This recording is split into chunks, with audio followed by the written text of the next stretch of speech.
Good morning, good morning, good morning, good morning, good morning. We are live, we are live, we are live. Again, we told you guys already that we are going to show major consistency getting back. A lot of transitions happening this summer. For those who don't know, it feels like Mercury retrograde has been happening all summer long for me and people that are close to me, but it is approaching. I believe it's retrograde is from August 23rd to the 14th of September. So a lot of you guys, if you don't know what Mercury retrograde is, if you are into any of the astrological type of field, you understand that Mercury retrograde is almost like when you see a wheel going forward, but it's going so fast, it actually looks like it's going in reverse. That's the way kind of like life happens for some people. Life is going at you, coming at you so fast, it seems like you're going in reverse. But as we have said on the show a lot, all you have to do is just keep moving forward. Whatever the situation it is that you're going through, just keep moving forward. Just know that you are on the path. That being said, my man is in the building. Of course, this is Good Life. Russ, good morning. How are you, sir? Good morning. Good morning. I'm doing well. That's good, man. I can't say that I don't have to shake the cobwebs out this morning. You can probably hear it in my voice a little bit. But like I said, man, this show is so important um, based on some of the things that I've uncovered and revealed to you and been transparent about in my life when it comes to the relationships of my children, my father, and different other people that are in my family. But I like what you said in the comments yesterday. It's like, I can't wait to talk about it because you may have some perspective on both ends of the act of forgiveness. hmm But can we preface that for a second? Because a lot of times we put ourselves at the mercy of waiting for other people to forgive us. Right. I feel like the first person, as soon as you know that you've made an error, the first person that needs to forgive you is you. You know what I'm saying? hmm But we wait for so long to for somebody to say, you know what, I forgive you. And what I want you to break down, Tim, today is forgiveness looks different for other people. So some people look at forgiveness as like, okay, now I can fuck with you again. Now I can rock with you now, or I can be cordial or nice to you. And that's not necessarily forgiveness. But I want you to break down why people give other people the power to forgive them. hmm I want you to break down what forgiveness looks like or it can look like, hmm and what people can do when the person that they love won't forgive them. So, I mean, we can start it. We can jump in anywhere. Yeah, yeah, yeah. Um, I definitely love the prompt. Um, cause yeah, I do see it both ways. And either way is good or bad. I think it's just what works for you. And what works for me is I only believe in forgiving self. You know what I mean? There's few circumstances where you have to forgive other people, but I only believe in forgiving yourself. For forgiving yourself for putting yourself in that situation, forgiving yourself for not having the answers, forgiving yourself for not, showing up on the day you needed to show up. And those things are important because they linger. They hang around and they affect other things we're trying to do. When it comes to forgiving other people, I mean, it's all selfishness in nature. It's all selfish in nature. I only forgive other people for reasons for myself. So the only reason I mostly would forgive somebody is if I'm trying to move forward. If I'm trying to move forward with our dynamic after I felt betrayed or disrespected, I have to forgive you to move forward. Because if I don't, I'm going to be making you feel what you did to me. You know what I mean? And that was a big thing for me when I was younger. I would just step away. Like if someone did something to me and I couldn't forgive you, I'm not upset with you. I don't think you're a horrible human being, but I know myself. And I know myself naturally, I'm just going to start being mean to you and a certain coldness. You know what I mean? And that's just me protecting myself because there's a part of me that thinks you're going to do it again and again and again. And I still love you and I fuck with you, but I can't let my better judgment, be ignored. I can't let that feeling in my gut, like, nah, don't let them borrow that $200. You know what I mean? And they really might need it this time. Right. And I think people confuse that with forgiveness. To me, that's compassion. And I'm just a compassionate person. You know, I would give somebody my last to eat if I felt like they haven't ate all day. But that has nothing to do with our relationship or our dynamic. That doesn't mean you're my best friend either. You know what I mean? And a Right. lot of people feel like they have to forgive to keep that title or keep that position in their life. But to me, I always like to look at both sides. I always like to flip the table on them. You know what I mean? Instead of me feeling guilty about not being your friend because of what happened, how are you being my friend by putting me in this type of situation? You know what I mean? And if it's not a two-way street, I can forgive what you did and move on. I don't have to rectify the friendship either. You know what I mean? I can, and to me, forgiveness of other people is letting it go. If I keep bringing it up, I haven't forgiven you. You know what I mean? If it's still a sore spot and it triggers me when other people do it, I haven't forgiven you. And a lot of times people just get used to say, "Oh, I forgive you," and they don't really mean it. You know, they'll hold on to that for 20 years. So it's best for us always to look out for ourselves. I don't seek forgiveness from other people. Sometimes they think it's a little cruel. I just think it's reality. It's what works for me. If I did you wrong, you know what I mean, and you can't forgive me and move forward, let's move forward. If you can't forgive me, like just leave me alone. Like don't rock with me. You know, because you always have that option. But I'm not gonna beg for forgiveness or wait around for you to forgive me. You know what I mean? And there's nothing you can do as a person to make another person forgive you or trust you again. So you're at the mercy of whatever happened. Now you just gotta stand 10 toes in it. If you were in the wrong and they never want to be your friend again, surprise, like that's what you won, what you chose to do.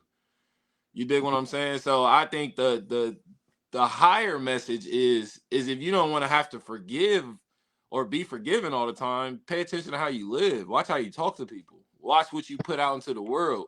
But we've become a world who tries to put that back in the front. We're like, oh well, you gotta forgive me no matter what. Well, I can't commit to that. You know what I mean? I can't agree to that. I gotta see what happens. I gotta know how I feel in that moment. I can't just pre-tell you I'm gonna be okay with what you do. Like, shit, do it. Let's see. You know Yeah, what I mean? and a lot of times, here's the thing. A lot of times, there's there's a intentional hurt, and then there's unintentional hurt, and both sometimes require forgiveness. And let me break that down. Mm-hmm. Unintentional hurt is that you were being human in your behavior towards someone. You were being maybe yourself, or maybe you were in a mood that maybe justified, but that person took the brunt of that mood, or maybe said something that either should have been said or didn't mean to say. And that's what we call unintentional. And then there's the intentional. And I say the intentional is that, you really aimed to hurt that person, whether you cheated on that person, whether you beat that person up or physically assaulted that person. Mm-hmm. You stole from that person. You basically got caught in an envious situation where you told a lie on that person.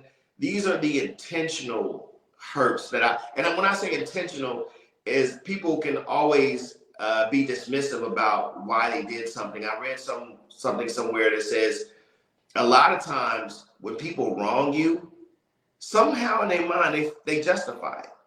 Somewhere in their mind, and because basically their harming of you or their betrayal towards you is actually their hidden feeling towards you. Actually, you know what I'm saying? 100%.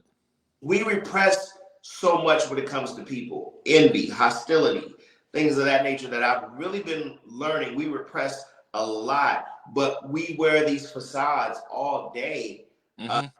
That, oh, I fuck with this person, but deep down inside, your homie could really be jealous of you. Deep down inside, your brother or sister could really be jealous of you. You know what I'm saying? Or deep Yeah. down inside, you could feel like you love this person that you live with every day, but over the years, this person has really gotten on your nerves. You know what I'm saying? So Yeah.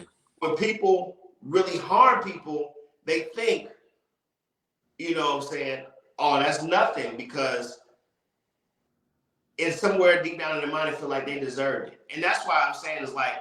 when you come to the realization when somebody harms you, you really have to forgive them for yourself, because what I found, and I'll take you back to 2017, there were a lot of people harming me in Mhm. 2017, which is why I took a 2 year hiatus away to get myself together. Come to find out that it really wasn't a hiatus, it was really a hiding. You know what I'm saying? And I really Yeah. didn't work on myself the way I should have, but I still removed myself from a lot of people and a lot of groups and a lot of areas. So I removed myself, and what I had the audacity to think that is when I removed myself and my unforgiveness was going to cause their life to stop. Yeah. and, and what happened is their life just moved on. Some Mhm. people were doing well in life. Some people, I mean, if I brought it up, they would be like, "You let that stop you in life?" So, Right. so what I'm saying is that we have to get out of our head that because somebody harmed us, that karma is automatically going or going to deal with them or removing them, removing ourselves out of their life. That those people are going to suffer. That doesn't necessarily mean that that's what's going to happen. Yeah, and we've talked about that on the show before because I used to be the same way, diabolical. But it's really just it's pride. You know, it's the part of us that's like trying to play God. Like, you was blasphemous, so I'm about to hit you with some lightning. Like, and things don't work, and people think that's how karma works too. Like, it don't work like that. You know what I mean? Yeah. And it forgiveness is a funny thing. It's one of those words that I'm gonna add into the pile of words we have to redefine, and a Mm-hmm. lot of us have a misunderstanding of it because of our upbringing, because of how society was when we were kids. I mean, even think back to school. You know what I mean? You tell the truth about little Billy, oh, that's not nice, forgive him. And I was a kid like, no, like I meant it. Like I'm not sorry for what I said. You know what I mean? Like, and that's how we have to be. That to me is what it means to be unapologetic. Like, yes, this may hurt some feelings and ruffle some feathers, but this is my truth, and I'm gonna speak my truth, and I'm prepared for what comes with that. So then, to me, you get the other side is the apologetics, and it's out of fear. You know what I mean? Like, I'm truly a understanding person. Like, to me, if you make a mistake, there's nothing to apologize for. You made a mistake. If you do this to me multiple times, now this is a choice. So it's hard for me to accept your apology when you understood you could have just not done it, made this choice. But you chose to make this choice. So there is no cop out to apologize afterwards because you didn't care about the apology when you were doing it. If you were truly sorry, you would have took different actions. So you're not sorry. You're Mm-hmm. just trying to clear the air. That apology has now come through fear. I've noticed the same thing when I first started working in the clubs. You know what I mean? Like there's cats that'll bump into you, knock your whole drink out, and keep moving. There's people who would just step in your way and be apologizing to you the rest of the night. You know what I mean? Like, oh, I'm so sorry I got in your way. Like, you don't got to do that. You dig? Like, because even if you chose to do that, don't apologize for that. Stand in that. Like, if you wanted to get in my way, get in my way. Don't get in my way and then see my reaction. Be, oh man, I'm so sorry, because you're not sorry. And Right. that's what I hold people accountable to. That's where accountability comes in all of this. You're just trying to dissolve the situation and say whatever you need to say. That's a desperate person. That's not a sorry person. The sorry person will be remorseful. And then the only way that you will know, because you're the only one that would know if you change, is if you change in the rest of your life. But I don't know if you're about to go to other clubs and step on other people's feet. If you are, don't apologize for it. This is something you do. This is who you are. You dig what I'm saying? So we've gotten so used to just quick to apologize because we're trying to get out of whatever we think we've gotten ourselves into by just living. Sometimes I get in people's way. Sometimes I step over them. You dig what I'm saying? Like sometimes I'm apologizing that you got in my way. Like I'm Mm-hmm. not apologizing on your behalf. Like I'm sorry that you got in my way. But then forgiveness kicks into me spiritually because I have to forgive you because you don't know any better. You dig what I'm saying? Again, when you're making that choice to keep trying to bully me, that's different. If Right. you're a new kid at the school, you just trying to feel your way out. You dig what I'm saying? And we have a little situation. You don't know nobody. You don't know me like that. You don't know how I was going to react. You don't Right. know me for 10 years and you still giving me the same response. Don't apologize. You know you're well aware of what you're doing. You dig what I'm saying? You're sorry you got caught. You're sorry that I'm confronting you right now. You're sorry that you can't just keep doing this scot-free no more. That's what you're sorry about. But you're not sorry about how it made me feel. Because if you were, we would address my feelings first. And then Instead of you playing the blame game or trying to run from accountability, you'll come to me with solutions. Like, you know what? I'm sorry. I'm not going to talk to you like that. I didn't know your grandmother passing was a sore spot. I apologize. I'm not going to say things like that to you no more. That to me is caring about somebody. That's taking the initiative. And they still don't have to apologize, but it's how you said it that lets me know you're remorseful. You know what I mean? When they're just kind of like, oh, what you want me to do? Apologize? Then I really don't want you to apologize. Right. Yeah, like now I really don't want it. I didn't want it before. Now I really don't want it. Because again, now you're trying to alleviate yourself of that guilt. And I love the post and the prompt because guilt has now been used as a weapon. You know, people try to make you feel guilty about things they feel you should apologize for. And a lot of times it's their social condition. It's how their parents raised them to be sorry about things. So now they feel the rest of the world has to be sorry. You know what I mean? When I come into rooms, like especially rooms of people I work with, family, and I don't speak, oh, that used to burn the elders up. You know what I mean? Like, apologize. You got to greet this person and got, like, look, I don't have to do I don't have to speak the rest of my life if I don't want to. I don't have to do anything. If I do it, it's going to be by choice because it's my choice, something I wanted to do. So then on the other end, when I am coming to you like, yo, Delayne, I apologize for what I said, it's sincere now because I'm not just going around apologizing for everything.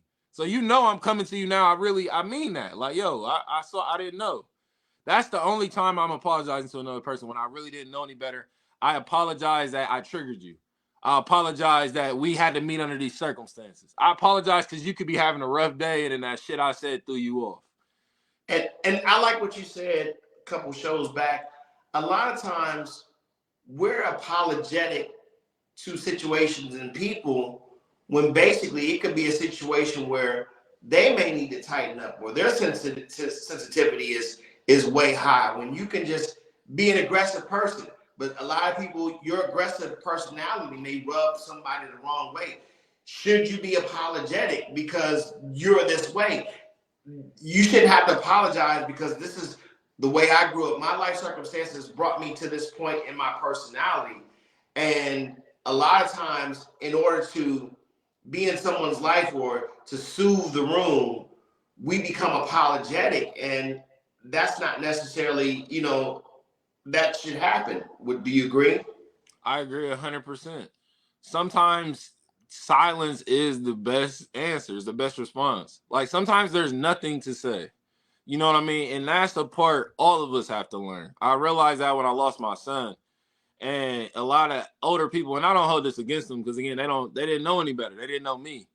And a lot of them was just, sorry for your loss. These things happen for a reason.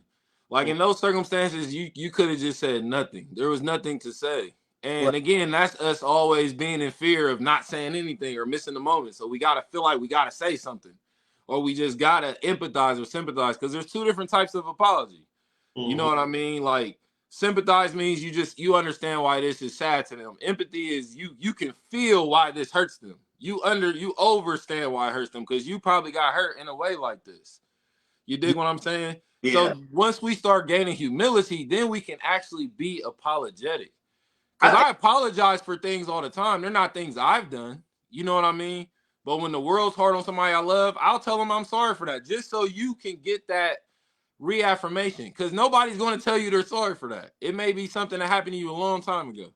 I'll step in and apologize because I can understand why you're hurt by that. And that would hurt me too. I'm sorry that had to happen to you. There could have been a million other people that happened to. You dig what I'm saying? And that's not me saying bad things won't happen to you again. It's saying someone out there gets it. Someone out there cares. And you don't have to focus on what happened because sometimes that apology helps us move forward. We're like, okay, I can get on from this now. That's why we have to forgive ourselves or we get stuck in stuff. You know what I mean? So we can be there for each other. You lose your job. Oh, I'm sorry that happened. But you're going to get back on your feet.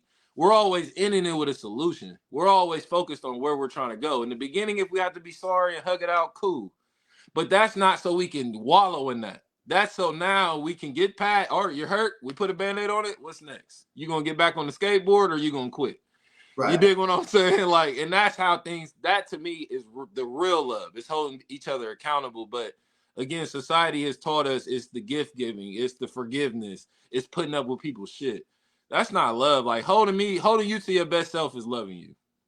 How many times should you have a conversation about the same thing? Because look, and let me paint this picture. Yeah. That some people, even though maybe at times you had healthy conversations, the hurt is still there. So anytime the hurt wells back up, like you said, they'll bring it up. So if that's the case, should you remove yourself from that person until they heal, or should you converse with them every time they bring it up?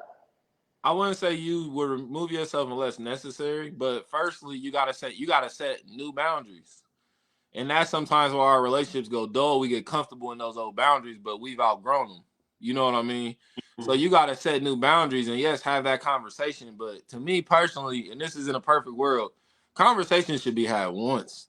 And the reason they're had multiple times is because this has gotten out of you trying to fix what's going on now. Now you're trying to prove to me you're not hurt, or you're trying to prove to me how strong you are, or you're trying to show me something. And it has nothing to do with me, with what you came to me about. I was just the mediator. I was just the counselor, the overseer. This is your thing. So Mm, when you come to me and say, look, I'm about to start eating better, I'm going to get back on my feet, there's no more conversations to be had about that. Either you're about to start doing it or you're not. If mm, you keep talking about it, you just stalling. You ain't going to do it, so just don't do it. Don't speak about it. Go do something else. You know what I mean? A conversation be had once. And that's why in therapy, we'll have conversations between partners and you have to reiterate back to what you heard your partner say. Because a lot of times people are listening, they're not hearing you. You know what I mean? Like they're not really in tune with the conversation, or they're in their head already thinking of their response. So mm, that's why the conversation got to be had 5 times, because they heard it in 5 different parts. You mm, dig what I'm saying? So mm, these conversations, literally, you got to address what's going on. And something that I feel is healthy for people too, you got to acknowledge what you're trying to get from this. You dig what I'm saying? So when people come to me and you want to vent, all right, let me know if you're venting or if you want me to help you fix a problem. Because then you'll get 2 different responses from me. I mm, need to know what you're looking for. Because sometimes we just assume and be like, oh, let me help them fix that. You know what I mean? And I can't speak from the woman from the world from a woman, but I be seeing the memes, and all of my women, all the women in my life have been my best friends, have been women. You know mm, what I mean? All the people in all my best friends have been women. So I keep seeing the meme where women are like, "Yeah, a man, you'll get to vent to him, and he'll just start trying to help you fix your problem and shit." And I didn't want that. You know what I mean? But we don't. That's just how we're wired. Sometimes we hear an issue, we like, "Oh, you could have did this or did that, or go tell this motherfucker no." You know what I mean? And mm. sometimes people just want to talk themselves through what's going on. So again, it's you don't even have to be sorry that you mess up in that. Just learn from it. That to me is the best apology. Learn from your mistake, and it don't have to be with me, but learn from what you did here today. You know, I have never seen in my life as much as I have today parental guilt, and I'll explain that. Uh, Mm-hmm. I see a lot of millennials and Generation Z and so forth. They really hold their parents' feet to the fire. As to where my generation, baby boomers and prior, you couldn't do that. You know what I'm saying? It was like your parents were your parents, and you accepted that and you always respected that. But the new ones, they will go back and say, this time you did this to me and you did this to me and you're the reason why I'm fucked up and this, that, and the other. And you have new parents that are looking at themselves and say, hey, if this is your perception, because let's look at it like this. You got two people going through the same experiences, but they can look at it totally different. So when Right. you call history, you be like, I never did that. You know what I'm saying? But in there, and it's not a denial, it's really you like, man, I didn't do what you're saying that I did. Or this is, oh, if you say that I did this was the intention behind what I did. But they perceive it in such a different way. But the maturity of the person, the maturity of the offender is, I did that to you. Like, wow, I didn't realize that I was doing this to you. Yes. But hey, let's see what we can do to fix it. Now, one thing about the parental guilt, a lot of times it can be used as manipulation too. Absolutely. And that's one thing when it comes to um, parents setting the boundary is like, hey, you don't get to turn this key every time you're feeling bad, or you don't get to turn this key every time you want something from me. You don't get to turn this key anytime you want to make a power play because you feel like, revengeful. I didn't have power back then, so I'm going to make them feel guilty now because I'm grown and this, that, and the other. You don't get, that's the boundary that parents should say, like, hey, you know what? You don't get to turn this key to manipulate me. You know what I'm saying? Right. Turn this key because you are really hurting at this time. Yes, I don't want to see, my child suffer. I don't want to see my child go through anything mentally that I did or I'm responsible for. But you got two sides of the coin where, when that child is growing up, they can't see that they were jumping on the couch too many times and got popped on the butt. You know what I'm saying? They can't see, right. Being disrespectful or just saying something that they probably shouldn't have said, and the parent just, tapped them real quick. They can't see that. All they remember is the tap. You know what I'm saying? All they remember punishment, but they can't see where the parent was coming from. So they carry that into adulthood and they continually make the parent pay for that. You know what I'm saying? Yeah. And I see both sides. Again, not good or bad, but I love what you just said. I love that that's a topic because that will really show people how different the generations are. You know what I mean? And it wasn't good or bad. I can speak for the younger generations. Well, kind of in the middle because I experienced both. I still remember when there was community. I remember when your neighbors could whoop your ass like your parents could.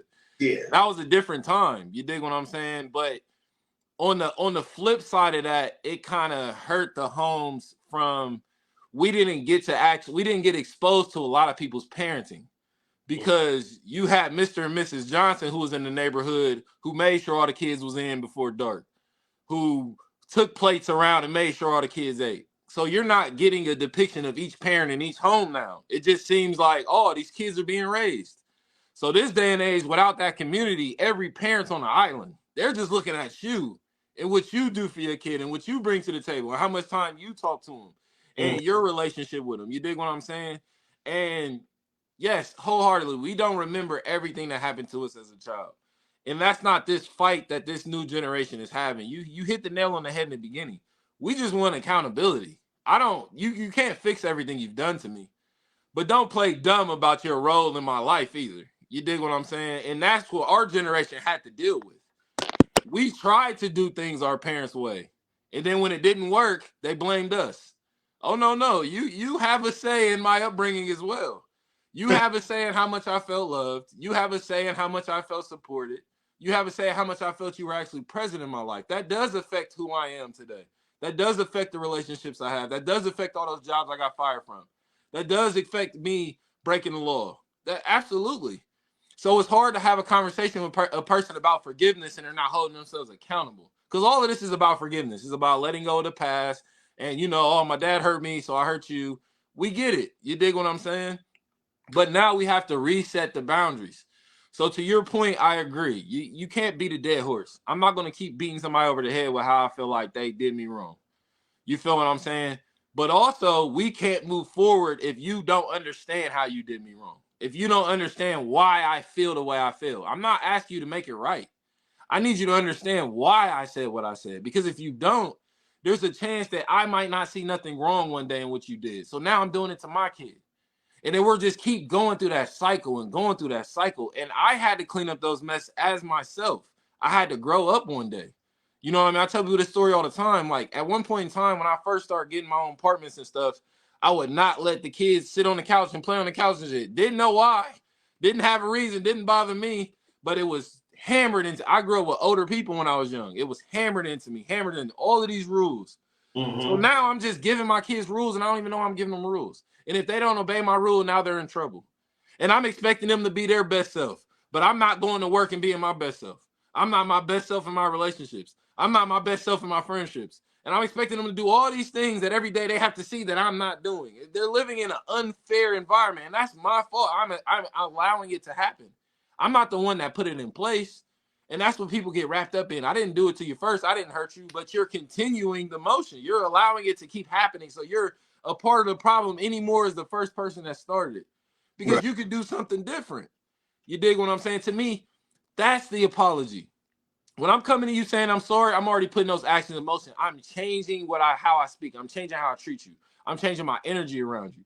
That's the apology. It's not telling you I'm sorry. It's not expecting you to become a different person. It's realizing I'm at the mercy of however you feel. You can't hit somebody and then tell them how to respond back to that.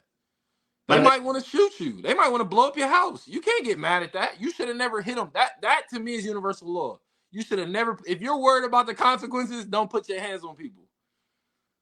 And you know what's funny is my dad, he's a thinker. So one day he comes to me and says, people always talking about God forgives, God forgives. He said, if that was true, he said, why can't God forgive the devil? Exactly. I just Exactly. He hates that man. I mean, but you hit the nail on the head to me, and this is breaking these generational curses. It's just having these conversations. It's coming to that realization, like that your father said, that you see it.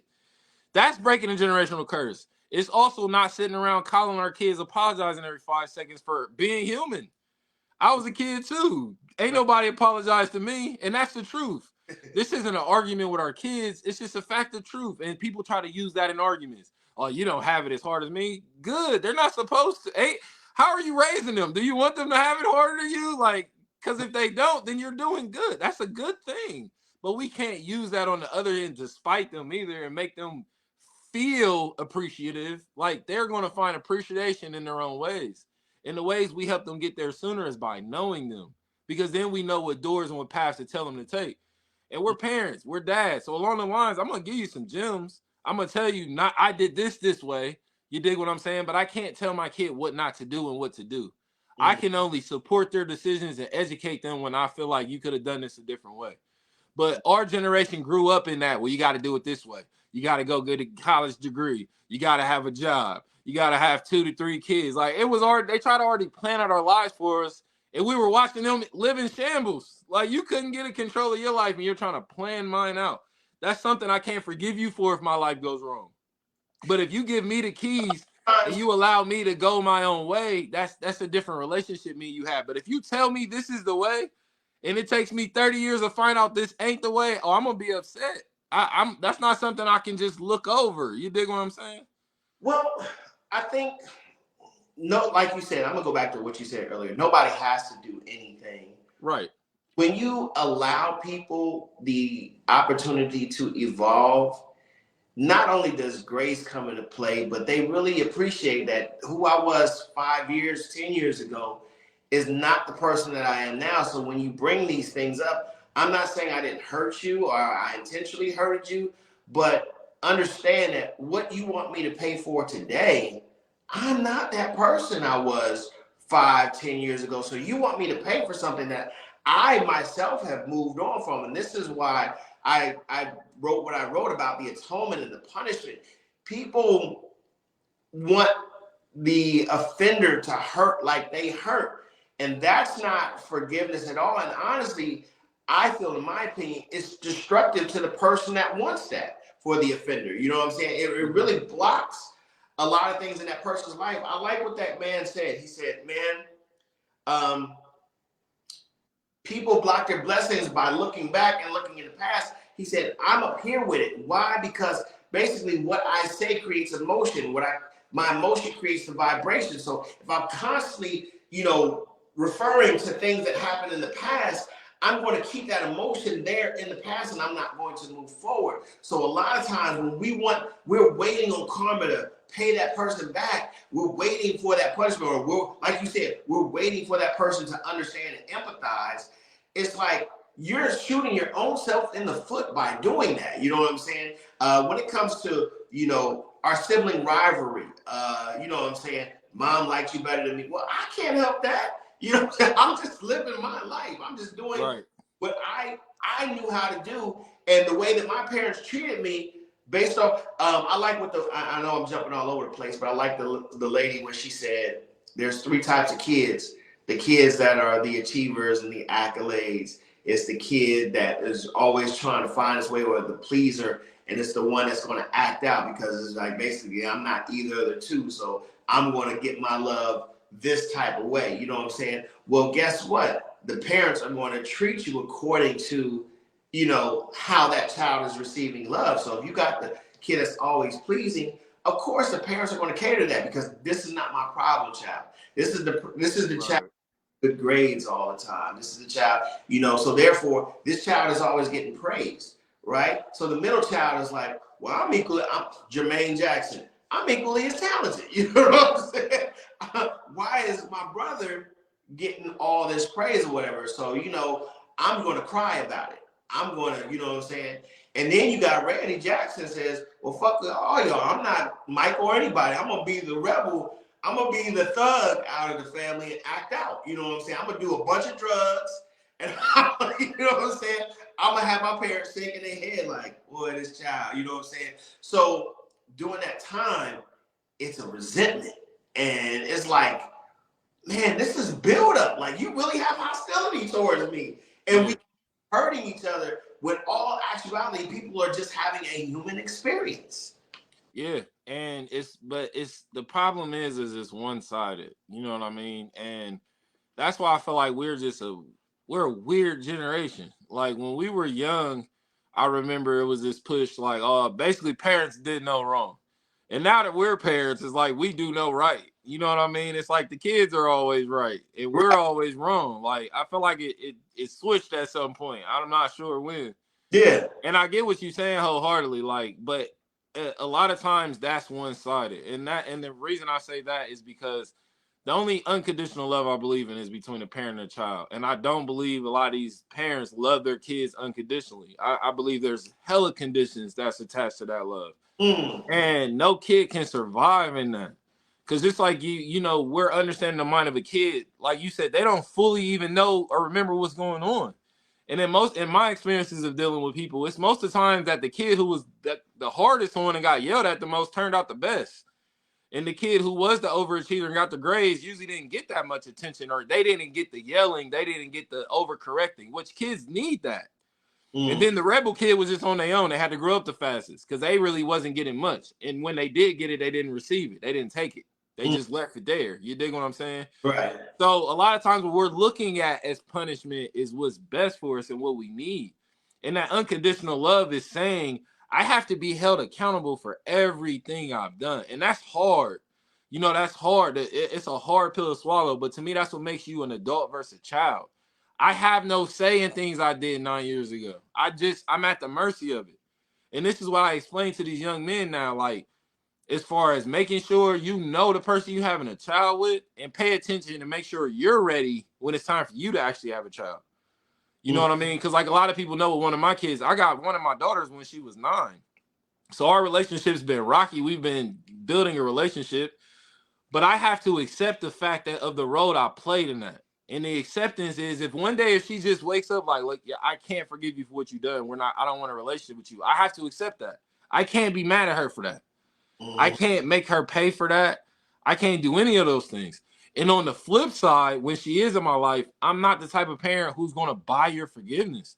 I'm not the type of parent who's going to go around apologizing every day. Me and her had a conversation about why I felt like I did what I did and why it went the way it went. Why I even have no issues with her mom. That was all I can give to you is that conversation explaining my plight. That's it.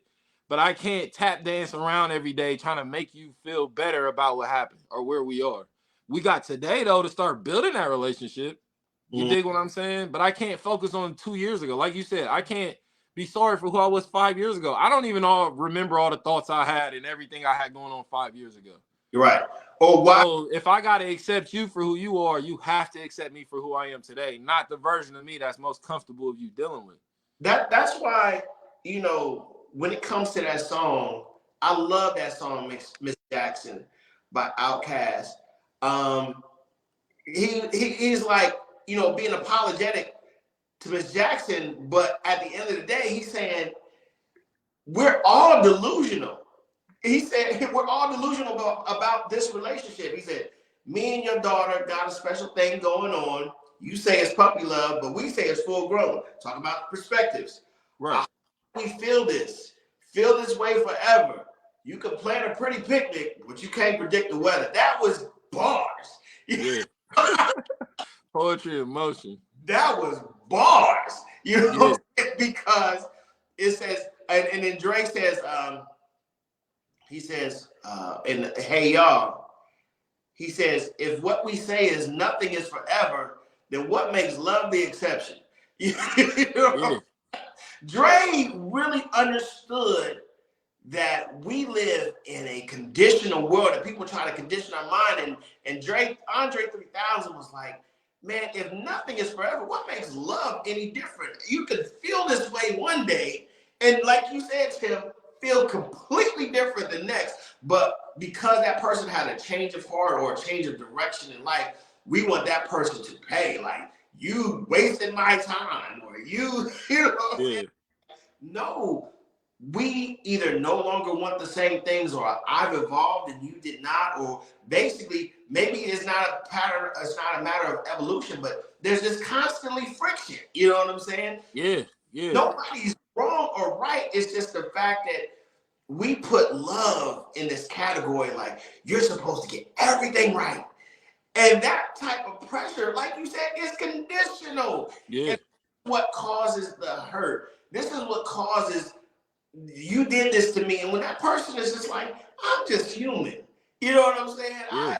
I'm just living life. And if I hurt you for being myself, or something I did to you that I didn't expect it to go this way, or you to feel this way, don't make me or paint me out to be this monster, or think that I should just suffer because, how many times have you seen, take a Biggie, for example, Biggie Balls. Um, had a girl at his level in Brooklyn, had a baby by her, and I truly believe that he did love her, you know what I'm saying? But as he elevated, she was, not elevating with him, and here comes Faith Evans, who's in the industry, who's glamorous, and Biggie falls in love with her, and people will say, well, Biggie did her wrong. It's like, that man just evolved, you know what I'm saying? And Yeah. his attractions and what he liked. So I don't think he did her wrong. It was just that, hey, a human situation that happened was this man elevated, she didn't, so he moved on. Yeah. I mean, the key word always is perspective in all of these situations. You know what I mean? You hit the nail on the head. Because then on the flip side of that, if he would have stayed in an unhappy relationship, would that mean he's doing her right? You know what I mean? Like, and these are there's always two sides. So it's an unsolvable equation if we're only looking at one side of the problem. Like, there's a whole other problem that we have to factor into these things. You know what I mean? And I think that's where we're so separated now today as people. We're being guilted into loving people. We're being guilted into growing. It needs to be natural occurrences. That's the oxymoron that comes with being a parent. That's why it's so freaking hard. Like, love comes with conditions. So unconditional love technically isn't even a thing. But we gotta make it a thing. You gotta figure it out either way. That's what your kids watching. You trying to figure it out, or you just like, oh, can't do it. Can't do it. Can't do that. I'm not that type of parent. I'm not, because even if you weren't, you got to find the solution for who is in every aspect of your life, in your relationship, for yourself, for your career, for your child. If you can't get the job done, you got to find the person who can. And then you got to relinquish control and let them do their job. But too Right. many times we're trying to pretend, we're trying to look like we can do the job. We're trying to just be parent of the year through buying them stuff, through taking them places. But how well do you know them? How comfortable do they feel coming to talk to you? Those are things you should be measuring y'all's relationship by. You know what I mean? How uncomfortable do you make them feel when you talk to them? And you should be aware of these things. That is what they're looking for. They're not looking for the J's or the money or the clothes or going to a certain school. I They can't. want to know you got your back, because when you got your back, all of those things will fall into place for them. You dig? But when you're just trying to look like a good parent and say you got different kids, I mean, that's gonna go differently for all of them. They're all different people experiencing this situation different. They experience you differently. So that doesn't, to me, make it more difficult. It just hones in the fact that you have to be yourself at all times, even if that offends people. Even if someone feels like you owe them an apology, I'm still being true to myself. And if I messed up, I'm going to apologize. That's always the other side. If you mess up, just apologize. Because some people take that and that's good enough for them. Let's stay there. That really, when I say grinds my gears, is that when parents look at how they're financially aiding their kids, they really find that in their head that makes them a good parent. And I'm like, wow, but every time you turn around, it's me time. Hey, you know what I'm saying? I'm going out. But you're not really in charge of the development of your kids. Or let's even put it this way: you may be financially there, or you may spoil them, but you're not living an example that would help them in the development of being, you know what I'm saying, of growth per se. So when they do exactly what you do, hey, don't do that. What example are you setting? You know, and you can't come with that. Oh, well, I'm grown, and you know, we did away with that a long time ago. You know what I'm saying? Yeah. So when you're not walking in that example, like, well, I do this for my kids and I do that for my kids. So exactly. You want a cookie? That's what you're supposed to do. and then that goes back to let's take the flip side of that. A person who, you know, life hits them hard and they may not have the job that they want. They may not have the lifestyle to give their kids that they would truly have. You know what I'm saying? So their kids are deprived of a lot. You know what I'm saying? These are also parents that are hurting their kids unintentionally. You know what I'm saying? They don't mean to not give the kids the basic things that they want, but you know what I'm saying? Sometimes they feel like, hey, well, time is better. You know what I'm saying? I'm here at every assembly. I'm here at, you know, and I'm correcting you, and I'm really trying to beat this in your head about going in this direction, but you can end up harming your kid in that way. You know what I'm saying? It's so many ways that you can harm a child, even with the best intentions. And we've covered this before. Yeah. Because healing trauma leads to more trauma. You know what I mean? And that second way, and that hurt, to me, that's tough love. It's hurting them in a way that you know is beneficial because you can speak from experience. If you grew up not having anything and then you made something of yourself, that is the path you want your kid to walk down. You can't turn that table and say, well, I'm going to give you a whole bunch of stuff and then you're going to still turn out how I did, because your circumstances helped you get to where you are. Not having nothing to eat when you was having to go to work helped you get to where you are. It helped build something different in you. So that's what we should be showing to them. But a lot of parents don't. You know what I mean? Because again, we're so afraid that they're going to have to go through things we went through, and we don't give them enough respect to think they can get through it.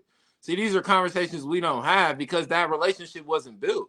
It's why my generation and younger has so much animosity still. Because when we really look back at it, we didn't have that sense of community. So now a lot of us are saying we weren't even really raised. Like, we were taken care of. We were overseen. We weren't really being raised. So if you take that factor away, when already y'all's generation suffering because some kids only being raised at 18. So when you take that factor away, you're messing up the whole fabric. And the reason I had this dynamic with my kids is because I tell them, like, you won't always be a kid, but you'll always be my child the rest of your life. I'm gonna be raising you as long as I'm alive.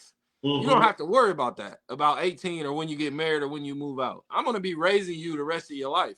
So they have that comfort and security now. I can't buy nothing that can replace that. You dig what I'm saying? I can't take them nowhere that'll give them that security. You gotta let them know that, and then they'll see how you're moving. They'll see if you're actually consistent in their life. If you can be this type of person. But truthfully, we gotta ask ourselves, do we feel we can be that type of person? Because sometimes we declare to these kids we're these people we're not. And they see us better than other people see us. They see the real us. You know what I mean? So sometimes the best thing we can do for them is just telling them the truth. Telling them what we expect out of life, telling them where we're trying to go, telling them what we're prepared to do, and telling them, like, look, I know I'm your dad and you think I'm a superhero, but I can't do this. I'm not good in this area. So if you really, really want to do this, let's go find you somebody to help. You know what I mean? You want to spin records, you want to get in the radio, let's go schedule an appointment with Delayne and sit down and have a conversation. But I'm not going to sit here for 10 hours and tell you what I don't know about and then get upset when you don't follow that dream the best you can and do your best in it. I sent you out there half prepared. So before I can expect anything out of you, I got to show up first.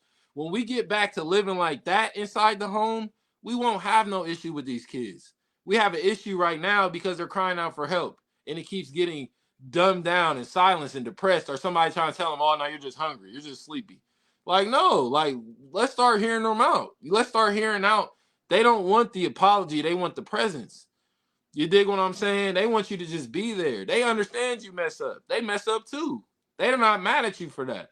They're Mm. mad because you're trying to cover up your mess ups. You're trying to make it seem like you have no flaws. And that's where the kids learn from. You know what I mean? This is why me and my big brother have like a weird relationship, because we're not super close.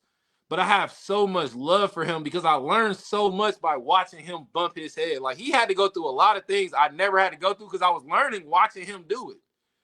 You know, Mm. I see him go slap somebody up the head, they be upset. I'm like, all right, don't slap niggas upside the head. Like, bet. Right. You know, you see him take some, you get in trouble. You like, all right, you gonna take some, don't get caught. Like, Right. I'm constantly learning and watching and observing. That's how a household should be. And at some point, the parents got disconnected from that. We start having the older siblings look after the little siblings. The siblings was being raised by grandma. The parents was living their best life when it seemed like the kids wasn't around. We Mm. weren't being led by example. Like you said, we need to be led by example. I like, the best thing you can do for me is show me how to do it. You don't got to tell me how to do it. You don't got to give me the rules. You just build a hard life for yourself and still be a positive person in that. That's the best thing you've done for me, because now you show me it's possible. I can do it. So that's what we need. That's why these young boys wanted to look up to their dad. That, to me, is why it got so hard for these young girls to look up to their mom. Because the mom was just going as the dad went. So if we don't agree with what he's doing, then everybody's out of whack. As far as the father, he couldn't be his father, so he didn't set that bar as high for his son. You know what I mean? Like, all of these things have repercussions. And you know, even more so, I mean, television, of course, created it, and television was one of the vehicles and tools that started the narcissistic revolution. Mm-hmm. And let me explain that. People think it started with social media, and social media was just the death nail on the head.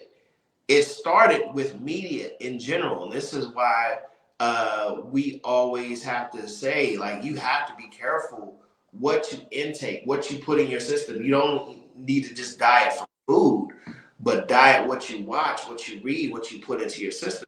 Yep. Back to media and television, you know, it all started with the ads. Don't you want to look good in this car? Don't you want Yep. this girl on your arm? Don't you want, you know what I'm saying, to look like Clark Gable? You know what I'm saying? Playing on your insecurities. You know what I'm saying? Don't you want, Mm-hmm. you're this average person, and you know what I'm saying? We're going back to the 50s when this all started, right? So now we look at the Marlboro Man, and you know, the wife looks at the husband like, you don't look like Clark Gable, you don't look like, you know, this, that, and the other. Or we're looking at the show of The Price is Right, and the model that's, you know what I'm saying, modeling the car or whatever, we think a pretty girl goes with a car. So these are all conditions to where it's like, me, this should be me, this should be me. And so therefore, when you really develop and cultivate a narcissistic society, it is about me. So therefore, you're going to harm a lot of people, because it's like, I don't give a damn about you. What about me? You know what I'm saying? And we lose a lot of the empathy. So a lot of the things that, you know, we have to forgive later is that part of the person's programming. I believe that a lot of people, including myself, are delusional about who we are. We want to be good people. You said Absolutely. we want to be good people. We want to be, you know, the type that everybody loves. But until we actually do look inside and say, hey, I'm flawed too. You know what I'm saying? We'll still go down this narcissistic path. What about me? What about me? I even read, not read, but I shared a meme with Michael Jordan. He said, I wouldn't have had this level of success if there wasn't amount of selfishness and stubbornness. Well, guess what? Those are not two positive traits based on human connection. Selfishness, Exactly. stubbornnness. Michael hurt a lot of people, but we still hold him in regard. Flip side, Bill Cosby helped a lot of people, but his sexual self-servingness hurt a lot of people. You know what I'm saying? Mm-hmm. So we want to look at ourselves. We never want to look at ourselves in a negative light. Like, I could have never done this. I could never do that. When really, when you take a look at ourselves, we do have that dark side. We do have that side that wants to be good. We do have that side that doesn't want to harm anybody. But when it comes out of sacrifice, like, well, I'm helping everybody else out. What about me? What about my dreams? What about my wants? What about my desires? And I feel like we have to have some sort of balance in that. Yeah, and the balance is, see, for me, I don't look at that as narcissistic behavior. I think there's a whole narcissist pandemic. I don't think there's as many as people think there are. You know what I mean? Because a lot of us all have narcissistic traits. A Yes. lot of these things are just characteristics, and some people have more than others. You dig what I'm saying? What I atone it to is it's a period of victimization. Like that's really what started hurting us. You know what I mean? It's the why not me questions. Like which in the universe that it could never apply. It would never work out. Because if you were focused on what was for you, one, you would have it and you wouldn't have to ask yourself questions like why not me? You Mm, wouldn't worry about who has it and why you don't have it. That's the first inkling if you have it or not. You mm, dig what I'm saying? We try to ask ourselves, do we have everything we need? But you're still asking for things. So no, you're telling yourself you don't have everything you need through mm, how you're living. You will know if you're living a righteous life or not, because you wouldn't constantly be borrowing things from people or taking things from people or asking for things or wondering why not. So right. all of those things is us communicating with ourselves and showing us you need to go do what's for you. The problem is we got stuck trying to live other people's lives. We got stuck making these other people rich, working for them. We got stuck going to these schools and letting them educate us. Mm, That's the problem. So we really don't know who we are. You hit the nail on the head. A mm, lot of people have this version of themselves that they would like to be. And then all of these boxes in society they keep getting trapped in. But when you become secure and know who you are, you're above all of that. You can't get caught up in none of that mess. So it's easy for me to say, why are you saying what you're saying? But my real problem is, why does it offend me? Why am I bothered by it? Why do I feel like I have to live up to your standard? And that is the journey. You dig what I'm saying? And so many people that get it right, they get it right because of their mindset. Those become my mentors. Everything you said was 100%. They told you to have the chains, have the car, have the hottest girl. That's the only way you could be successful. Only way you could be a celebrity. Only way you could be famous. You got to go to the parties. You got to be in everybody's face. So what? So what about people like Denzel? He's been married this whole time. He doesn't go to those parties. He don't be out. I ain't never seen that man wear no jewelry. You gonna tell me he ain't successful? You gonna tell me there's not people who would love to be in Denzel's shoes? So right. it's possible, but what are you willing to do to make it possible? And it's easy to go with the crowd and get upset when they take you off a cliff.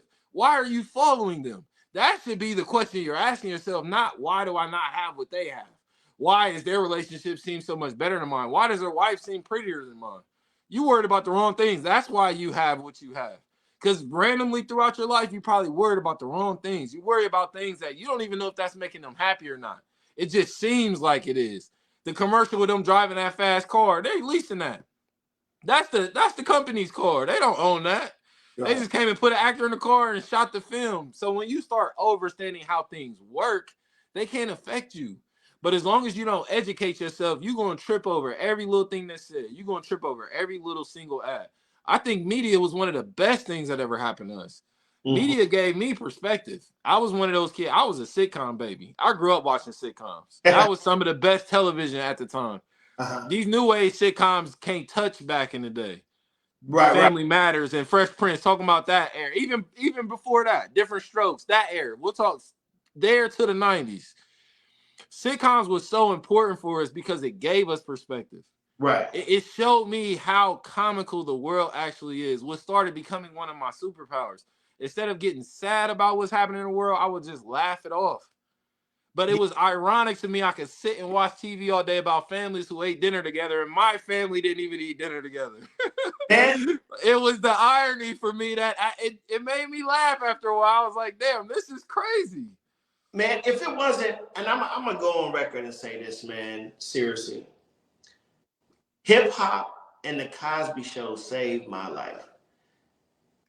It it really invited me into a home of professional black people. Yeah. And I knew what makes it so bad, they act like it was so far-fetched.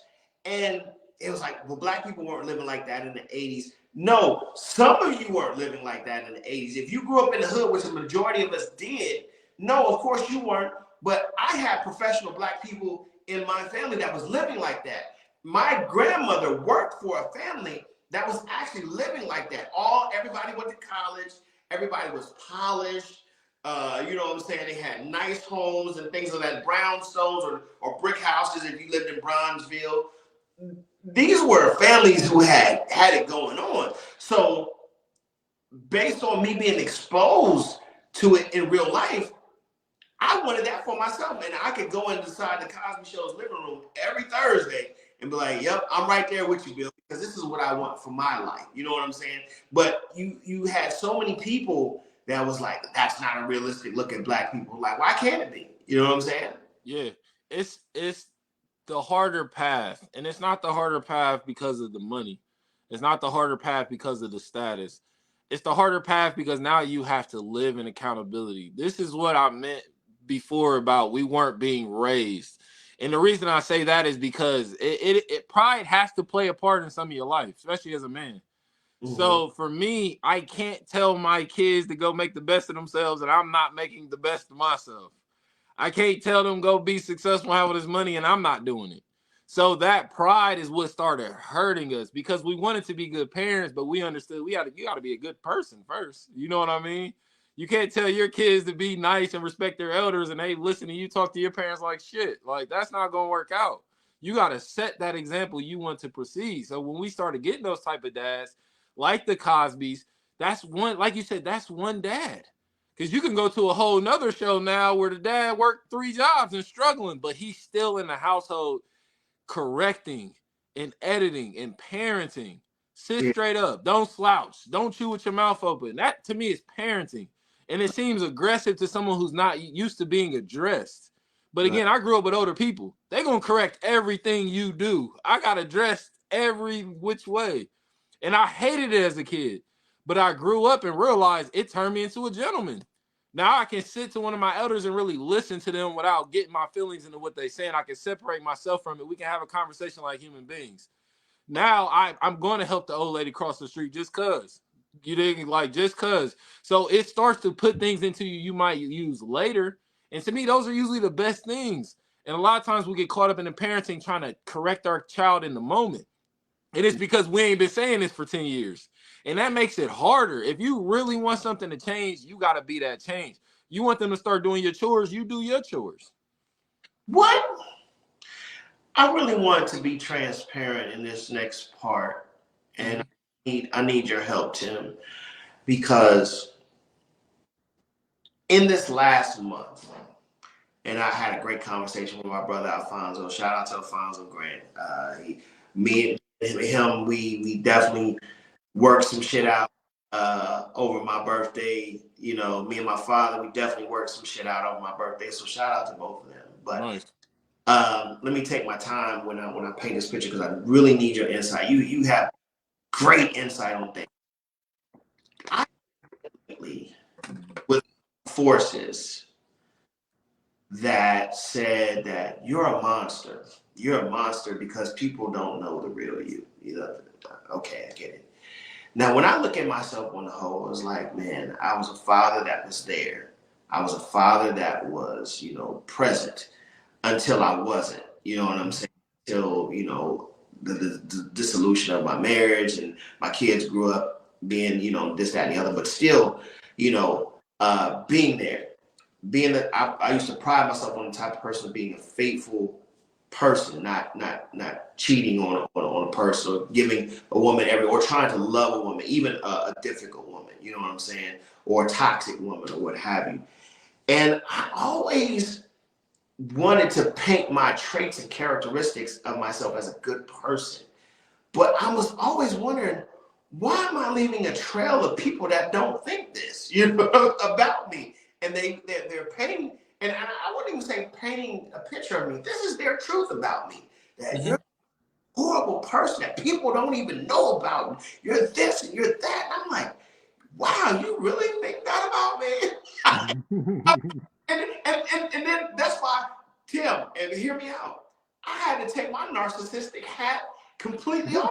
Try to figure out what it is that you see about, so that I can get it. You know what I'm saying? I'm being totally transparent here. Like I've been getting hit with this for about a month now. Like you're this horrible person, and this, that, and the other. I'm like, was I? You know what I'm saying? And so at one point, I have to say, like, wow, this is their real truth about me. Like I did nothing good at all. You know what I'm saying? Mm-hmm. I took them through complete hell when I know the accounts of that timeline or this, that, and the other. And of course, we can't live in the past, and I can't undo the past. But when that person, when the summation of you is this, you are really confused. Like, how did you arrive to that? Like, are you serious? Like, I'm not a good person at all. So Mm-hmm. and part of me wants to let them have that opinion about me, but part of me was like, it hurts me that you arrived Yeah. at this about me. So explain that to me. Yeah. I mean, that happens all the time to me. It's funny that that's a topic. But to me, it's their internal issues that they're not dealing with. It's the things that you constantly trigger about them that they want to change about themselves or that they wish that they did. The constant reinforcement. So now they feel like people are real tit for tat. When they get to doing a certain things because they feel like you're doing that to them. You dig what I'm saying? Like you're trying to show them up or constantly show them who they are. And I may just be seeing who you are, or I may be good at reading people, but I'm not trying to put you on the spot or make you feel bad at who you are. And I'm always trying to be my best self. I'm not ever doing this to spite anybody. You dig what I'm saying? I'm not in a good mood because you're in a bad mood. Like this is just what I chose to do in the moment. So a lot of times people can't understand that because they don't live their life that way. They can't understand how a person could be so forgiving because they're not forgiving. They can't understand how you can go through the hardest times of your life and still be upbeat, still be willing to give, still be that energetic self because it goes against their nature. It goes against how they believe people should be. It goes against how they believe people should move. We're constant rebelling against how they see the world. Mm, Every time I speak about spirituality, it's going to offend a Christian. It goes against what you were taught is right. So I have to be wrong in your mind. You haven't given yourself enough possibilities. You haven't opened up your mind to the fact that you don't know as much as you think. So if I'm going right, you have to be going left. If what you're doing is right, what I'm doing is wrong. You mm. dig what I'm saying? So I always pass the accountability back onto them. Like if I'm hell, if I'm so bad, if I'm hell, why are you still here? Do you like the abuse? Am I really not as bad as you say I am? Why are you still here? I get why you're saying I'm a bad person, but you don't have to deal with me. I don't have a gun to your head. I don't force you to call me. I don't make you feel bad when you don't. You don't have to deal with me. I'm an easy person to get along with because if it don't work, we'll go our separate ways. I'm never going to bump into what you got going on. So it gets to a point where they're trying to understand us more. It's what also compels people to you, starts to upset them about you. People love that I'm a mystery, but they hate when they can't figure the mystery out. You dig? Like they love trying to play detective in your life. They hate when it's not getting them far. And it's past the first 48 and they ain't got no evidence, no witnesses. They don't know what's going on in your life. Wow. So they start to try to take your temperature. They start to say little things to get a reaction out of you, to get some answers, to see, are you the same person 10 years ago? Let me step on his toes and see if he try to fight me. And that only speaks volumes about them. Again, I always pass the accountability. What you think you know about me says a lot more about you than you think it does about me. Because I'm very articulate. You could have just asked, and I would have told you. Yo, 5 years ago, when you told me I was lazy, was you being mean? Like, no, I really think you were being lazy at that time. And I can give you examples. I can show you why I think that just to show you it's not emotional. I'm really trying to help you. I'm being honest. And that's, again, the best things we can do for each other. It's not being apologetic. Was that person honest with you? So, okay, I was hard for those 2 years on you. Did you get better? Well, I mean, yeah, I did, but you yelled at not. That's all that matters then. That means now you're worried about the wrong things. Yeah. If you can say I was wrong to you, but you got better, I can live with that. I'm content with that. I'm not apologizing for that. And that's what, every time on the show, when I brought somebody to the show, that is the underlying theme when it came to me, uh, which, I'm giving out a jewel. I mean, what will open up the monster in me is the non-reciprocation. And you had told me that that was unfair to people because if you give, you give without the intention of somebody treating you the way that you treat them. But it triggered and went back to my childhood of being abandoned by my father, of being abandoned by my mother. You know what I'm saying? So it's like, I'm giving you all this love. Why can't you give this back to me? And I admit it many times on the show. That's what opened up that anger or that inner person in me that would be angry at a loved one. But I look at myself like, oh man, well, I do all this, so I know I'm a good person. But then you had to break down to me like, but during these times, you probably hurt whoever was in your way, you know what I'm saying, or deeply, maybe even deeply at that point, you know what I'm saying? Maybe it's something that you did. But what hurts me to this day is, man, you're still holding on to that. Why? Or this is your summation of me that this dark moment that happened between us, or this not so stellar moment that happened, this is now in 2023 your summation of me that, yeah, you're a monster, Delayne. Yeah, and if you've spoken your piece, that's the most I can do, and that's generous because I don't have to respond at all. But if Mm-hmm. I speak my piece and explain to this person why I did what I did that you felt hurt you, and you're still choosing because you're still choosing to be upset, it just further shows this was never about me. This was about you. You're looking for that thing you were raised to look for, which is closure. I give myself closure. I don't wait around for that for other people. I don't beg for that. I don't ask for that. When it's time to leave, I've been gone. You don't have to check for me to see if I left. I've been gone. I'm not waiting around for you to do anything. My time in here was your time to do something. First intentions and first impressions, those is the lasting ones. Your first, your second, third, fourth chance, that's one chance with me. That's all one chance. So you gonna do that however you want to do that, however you see yourself living your life. And that's when I learned to love people unconditionally. That's when I learned to give people that love. Because now I'm not holding you to a standard of who you feel I should be. And I'm not holding you to a standard of who I fantasize about you being, because that's not fair to you. That's not who you want to be. I just seen things happen in your life. Oh, Delayne could be in the NBA, have his own shoe, and you want to play music. That's not fair to you for me holding you up higher than where you want to be in my life. And that's why so many people are disappointed with us. You had me on this pedestal I never asked to be on. You had me in this relationship that you conjured up that you ain't never discussed with me. I didn't even know that's what we was doing. You think what I'm saying? Like, so I will never be upset about those things. And I don't intentionally try to make somebody feel wrong, but if me clearing something else gets you in your feelings, it is what it is. If you had this idea, I was this person, I tell you, I never signed up for that, and you're still upset, you just want to be upset. That's what it seems like. And I can't help you with that. If you have this version of me that you're trying to get me to see, that's your business. How you feel about me is your business. That's none of my business. And Mm-hmm. you'll make it my business, you'll make me aware of it. And how you approach me with it, let me know if you're trying to confront me or if you're trying to resolve this issue. Because again, you're going to get two different reactions out of me. Yeah. That's why I believe in duality. And a lot of us get stuck in these situations and we got one reaction. Be a nigga or be a Christian, be godlike. You know what I mean? We got one side. And Right. you got to have both of your arsenal.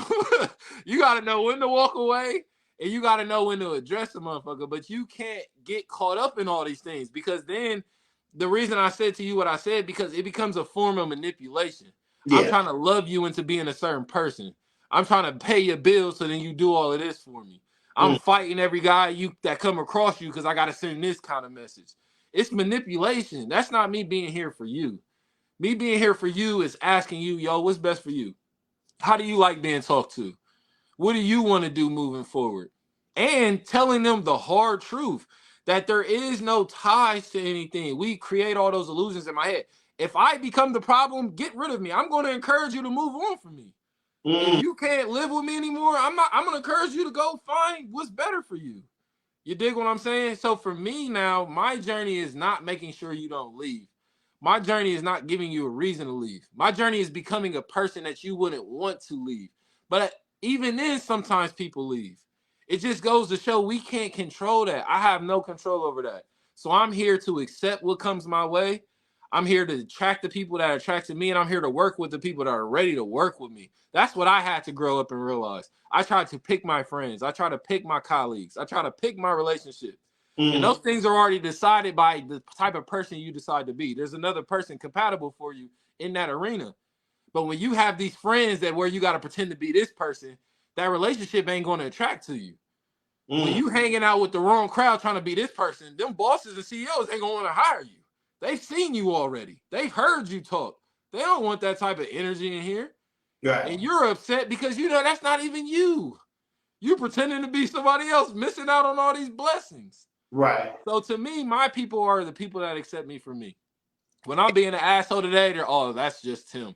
And again, I grew up in that. That's why I say things are so different. Nowadays with these children, they don't have the big mama. With big mama, she could be mean as hell to you. You be like, oh, that's big mama. That's just her. Yeah. Because you had so much respect for her and you knew more about her than this. So you couldn't just say, oh, she's mean all the time. You realize, hey, somebody who pissed her off. She don't get like that. Hold up. Right. That's how I want people to look at me. You know what I mean? I had that rocky relationship with my mother because that's how she was raised. Like something was always wrong. So when she spoke to me, it was like something was always wrong, or I did something wrong, I was about to, or a mistake was around the corner, or things just were too good for too long, something about to happen. That trickles into your children. That starts to corrupt their minds. That starts to change how we view people. You dig what I'm saying? So more so than we have to worry about how I treat you, how our relationship's gonna go, how am I treating myself? How do you see me treat myself? That's the most important part. And I am never gonna apologize for that. If I'm walking forward because my child is up the street and somebody get in my way and I knock them over, get out my way. Did you see where I was going? I'm not sorry for that. I have somewhere to go.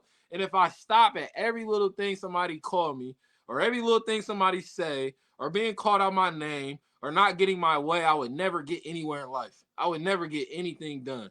I loved getting ridiculed as a child because it made me impervious to it. I loved cracking jokes as friends. It made me impervious to it. I love having bad days because now they don't seem so bad. But when you try to shelter your kids from all that and you try to make it seem like to them you don't have problems, you're doing them a disservice. You don't have flaws. They learn from your flaws. And sometimes they teach you. Like, yo, dad, you could have said that a different way. And the only way we're going to grow is if I'm open to listening to what you said. You dig what I'm saying? And a lot of times we aren't. That's that pride. We don't have enough humility to accept what a 6-year-old has to say versus a 70-year-old. We just always listen to the elder. We always listen to the person we feel is smart. What about the person who really knows you? What about the person whose feelings you hurt? Instead of bombarding them with apologies, just let them tell you how they felt. Maybe that's all they want to do. You dig? That's how I am with my friends. That used to throw them off. Because I'm a black man now telling you how I feel at 18. Like, and I'm going to hit your phone like, yo, what you said hurt my feelings or what you did hurt my feelings. Like, I don't rock like that. So if that's how you move, more power to you. I'm going to go my separate way. But if we still going to remain friends, you can't move like that with me. I'm not asking. It's not optional. I'm telling you. You cannot move like that with me. You cannot talk to me like that. I've had friends, oh, well, I ain't do nothing wrong. I don't talk to you for 2 years. 2 years come, we run into each other. It's all love. We build new boundaries. We can start over. We can try again at this friendship thing. But if you can't accept my boundaries, I'm done. There's nothing else to talk about. And that's what, people don't get about myself is that I am willing to listen to any grievance, but it better be the right tone in your mouth. You know what I mean? And it better not feel like an attack. Now, that's different than, someone who is afraid of accountability. I am not. I promise you, I'm not afraid of accountability. Now, that always feels like an attack, even if somebody's talking in this voice right here and this. Yeah. Somebody can really get offended because they don't want to be accountable. You know what I'm saying? Yeah. It's condescending. Absolutely. Motherfucker down. It's like, you this and you ain't shit. Oh, no, you're not going to talk to me like that. Or F you and this, that, and the other. I'm like, hey, whatever I did, I'm willing to hear you out. And I'm willing to see where we can work for a common ground. But you're not going to curse at me. And you're not going to talk with all this air in your chest. You know what I'm saying? Because that's going to set off a lot of, triggers in me. So I'm telling you, if you want, because obviously you're coming to me for some sort of answer of why I either did what I did or you wouldn't have fucked with me. I mean, if you Exactly. took the time to write this text message, obviously there's something that you want from me. But how effective do you think that you're going to get, or how far you think you're going to get with me by attacking me? I Right. can't get you saying because basically you're attacking me right now. You know what I'm saying? And all my defenses is up. You go to your mom and say, "Hey mom, fix my MF plate and I want some cake with it." You're not gonna get what you want out of your mom. You Hopefully you don't. Yeah. know? When You hit the you hit the nail on the head. Cause all of these things, I said you hit the nail on the head. Cause all of these things wrapped up in a box and a pretty bow doesn't feel like manipulation, but it's all an act of manipulation. You know what I mean? That's why when I come and I explain my side, it's gonna start off in a calm voice. But I don't like when you're telling somebody telling someone something they did to you, and they start defending themselves. Because to me, for you to defend yourself would make me seem like you feel like you're being attacked, and I'm not attacking you by confronting you with something you did to me. This is me being nice about it. You know what I mean? Because in most people, they didn't get no conversation. It was just a reaction. So I'm doing you a favor by giving you a conversation. You know what I mean? And you're gonna be the one sorry if things go left. So I'm not worried about that. I'm worried, what can we do next? And I feel like a lot of people avoid that because they think how they did you wrong is the only issue we gotta address. Oh no, no, no. We gotta address everything after this. Every single boundary I have to set on you now. I'm gonna approach you and say, yo, we can't talk to each other like this. This is not about to happen. You dig what I'm saying? And then the next boundary is, why do we have to talk to each other like this to get results? We need to deal with that too. And then the next one is how much stuff we ain't been telling each other through this little spout. We got to address that too. We got to start clearing everything because this was a chain of events. This wasn't one bad day me or you had. This was a buildup of things that we've been allowing to happen that the other one wasn't particularly happy with. But we never stepped in and stopped it or addressed or changed course. Thank you. Because honestly, there are families that are healthy that talk aggressive to one another. There are healthy families out there that come across, you would think that they are the rudest motherfuckers in the world, but Oh man. they get each other, right? So we're not saying that certain tones aren't healthy because, but and that's what I tell people, Tim, if you want to exist in my world, you know what I'm saying? Because basically the way that I grew up, I don't want all that yelling and stuff like that. So we're Right. compatible, and this is where we're really driving this thing home. Communication will determine how far that relationship goes, how well that person understands, how well that person empathizes. Because people always wonder, when do you let go? When you really see that, you'll never see that other person's side, or when that person comes around, that energy level goes down. You know what I'm saying? I think when we're meant to be around somebody, there are two people that really want the best out of each other. You know what I'm saying? No prime example than you and myself. You know what I'm saying? At this point, who's to say that we'll never conflict? But what I love about you and I is that even though we're from two different generations and we're two totally different people, we hear each other out. And number one, we listen. And even if we have a difference of opinion, we respect the other's opinion and say, I can see where you arrived at that, but let me give you a different perspective. Now, if I'm listening to you, Tim, I can at least come to your understanding, even if I don't agree. And Right. that's the ingredients of bonding. That's the ingredients of we can move forward. But every time, if I leave in a stance and you leave in a stance, and neither one of us are trying to see each other's point of view, that's not a compatible relationship. That's a very toxic relationship. And 100%. you let it go. 100%. And that all stems from the mindset. It's your mentality. It's us looking for someone to be wronging us looking for there to be a problem. But truthfully, once you start figuring out what's for you and what you're supposed to be doing, you rarely see things as that way. Because you can be doing something better for yourself and people not want that. You dig what I'm saying? I'm a young man. All my friends want to go to the club. I'm telling them I'm gonna stay in and study. Now they throwing jokes and don't want to hang with me no more because I'm doing something good for myself. But just as easily, I could be in their shoes. You know what I mean? I could be one of the ones trying to get one of the homies to go out, and they want to focus on school, so we ain't rocking with you right now. Yeah. You know what I mean? You ain't trying to do this bad stuff we trying to do. So we can't look at things as good or bad. It's Right. where are you supposed to be? If you're supposed to be where you are, you're fine. You know what I mean? And Right. if you're not somewhere else getting whatever you think you should be getting, it wasn't meant for you. That's easy. It's not meant for you. Just remind yourself that it's not where I'm supposed to be. Oh man, they over there in VIP having all that fun. You supposed to be by the bar. You ain't supposed to be in VIP right now. That's not for you. So as long as you think you're out of place, you're gonna be envious of what everybody got. You're gonna think you're supposed to be in a place. But when you're comfortable where you are, you ain't missing out on nothing. You've Yeah. been in the club industry for a long time. Like you ain't missing out on nothing staying home one Saturday. Like because next Saturday might be twice as lit.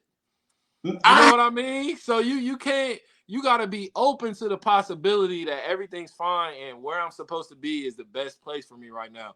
And on the flip side, I can keep my friendships because it doesn't make them wrong that they want to go to the club. Maybe they never went to school. Maybe they don't care about diplomas. So if our interests aren't aligned in that area, I can't look at them like, oh, he dumb. He ain't studying. He going out. That's what he want to do. He may own the club. You know, it's all perspective. But we can all harmonize off of the fact that I'm not trying to do what you're trying to do. and this goes to show, like you said, there's no good or bad. Sometimes we hang in cliques and we don't even realize we're only hanging out with them for the benefits. Yep. Not that we're supposed to be there. We stay in relationships because, a lot of times, well, at least this is when we do our little checkoff list here. Well, at least I know this person ain't gonna cheat on me. Or at least I know this Yeah. is, what I'm saying, this type of way, or at least, they come home every night, or whatever your rationalization is for being with that person. But deep down inside, man, we are not rocking with each other. You know what I'm saying? But there's that fear of, what else is out there? If I let this go, then what else is out there? Or if I don't hang out with these people, then I won't get the career that I want, or I won't be, what's funny is that, I love this show because I get to be as transparent. I don't give a shit. If somebody listens to it like, oh, he talking about me, I probably am talking about you. Possibly, yeah. But there was this group of people that, I wanted to be in a mix, you know what I'm saying? And, it was giving me notoriety because I was hanging out with this clique. I'm still here. I can hear you. It was getting me notoriety that I was hanging out with this clique and I was moving and shaking, things of that nature. But psychologically, they were mentally hazing me. And not in a good way, in a very bad way that made me feel always like the underdog or the whipping boy or the outcast, or, one of these kids is doing their own thing, type of situation. And I just never really fit into that thing. And I was watching something about Mr. Commodore. He said, man, you ever go someplace where, everybody's in a group but you, or you can't follow the conversation, or, you just seem like you feel pretty bad and you went out and you try to hang out with this crew, and then it has that sound effect like, poof. He was like, because that's not your people. You wasn't supposed to be there. You tried to fit in. And when you try to fit in, or when you try to force anything, it's going to have negative results. When you take that square peg and you try to mash that thing into that round hole, you're going to do more damage to that square peg because you're trying to make it fit, and it does not fit. And this is where we run into things. It's like, and here, let me paint the relationships. Well, this is the only hole I see. It's a round hole, so I don't know when the square hole is going to come around. So I'm just going to try to. I'm gonna deal with this round hole. You know what I'm saying? I'm trying to dash in because I don't know when the square peg is going to come around, and that's when we do a lot of damage, not only to ourselves, but we do damage to the people around us. Yeah, and that what you just put perfectly explains why you need good people around you, why you're even troubling your life being in bad company. Even the Bible talks about that. You know what I mean? Like, but you need good people around you because sometimes they help you get back on track. I think me and you connect a big part of we've witnessed a lot of things and our minds are open enough. I've never allowed the world to tell me what I was witnessing. You get what I'm saying? Mm-hmm. So my run-in, the best way to explain it, because a lot of these kids is like, which happened in every generation, But a lot of these kids is playing thug and playing gangster and shit. You know what I mean? I have a different understanding of what it means to be a gangster. It's not street stuff. It's character. And a lot of times it has seemed like the hood was like recruiting kids. And a lot of times they was sending kids out the hood. Like, yo, this ain't your environment. You knew you was just there for that protection. They Mm-hmm. knew you was just here because you was living with your grandma. But as soon as you move back with your people, don't come back here. Like, go to school, go to class, go to the gym, go to Yeah. the studio. Right. So you need those good people. When it's easy for society to say, oh, they're criminals. They're not. There's nothing good about them. What can they do? But they was stepping in sometimes when the father was not in the home. They was stepping in when the mother was not in the home. They was stepping in when the kids got holes in their shoes going to school. They stepping in when the ice cream truck run through the neighborhood. That changed some kids' lives. Yeah. That made them want to grow up and be just like you. That one small act. And they have somebody in their home who didn't make much of an impression on them. And they see them every day. They see you maybe once every couple weeks, but you drive by, you got a smile on. They know Mm. you're going to give them a couple dollars. They know you're going to give them some game. You know Right. what I mean? And it made them the monsters. It made them mean. The same reason they call us mean, because they're direct. And that's the type of communication I need. I don't like even as a child, I don't like the teacher who's going to let me just throw the trash by the can and keep walking. Mm-hmm. I need the one that's going to look at you with that look like, pick that shit up. And they don't got to say nothing. They just looked at you like, come on now, you know better than that. And that's the person I had to start realizing. They who want better for me. Not the one that's letting me get by. But the one that's holding me accountable, the one that's saying, like, you know better than this. Like, and holding you to that standard. We need more of that.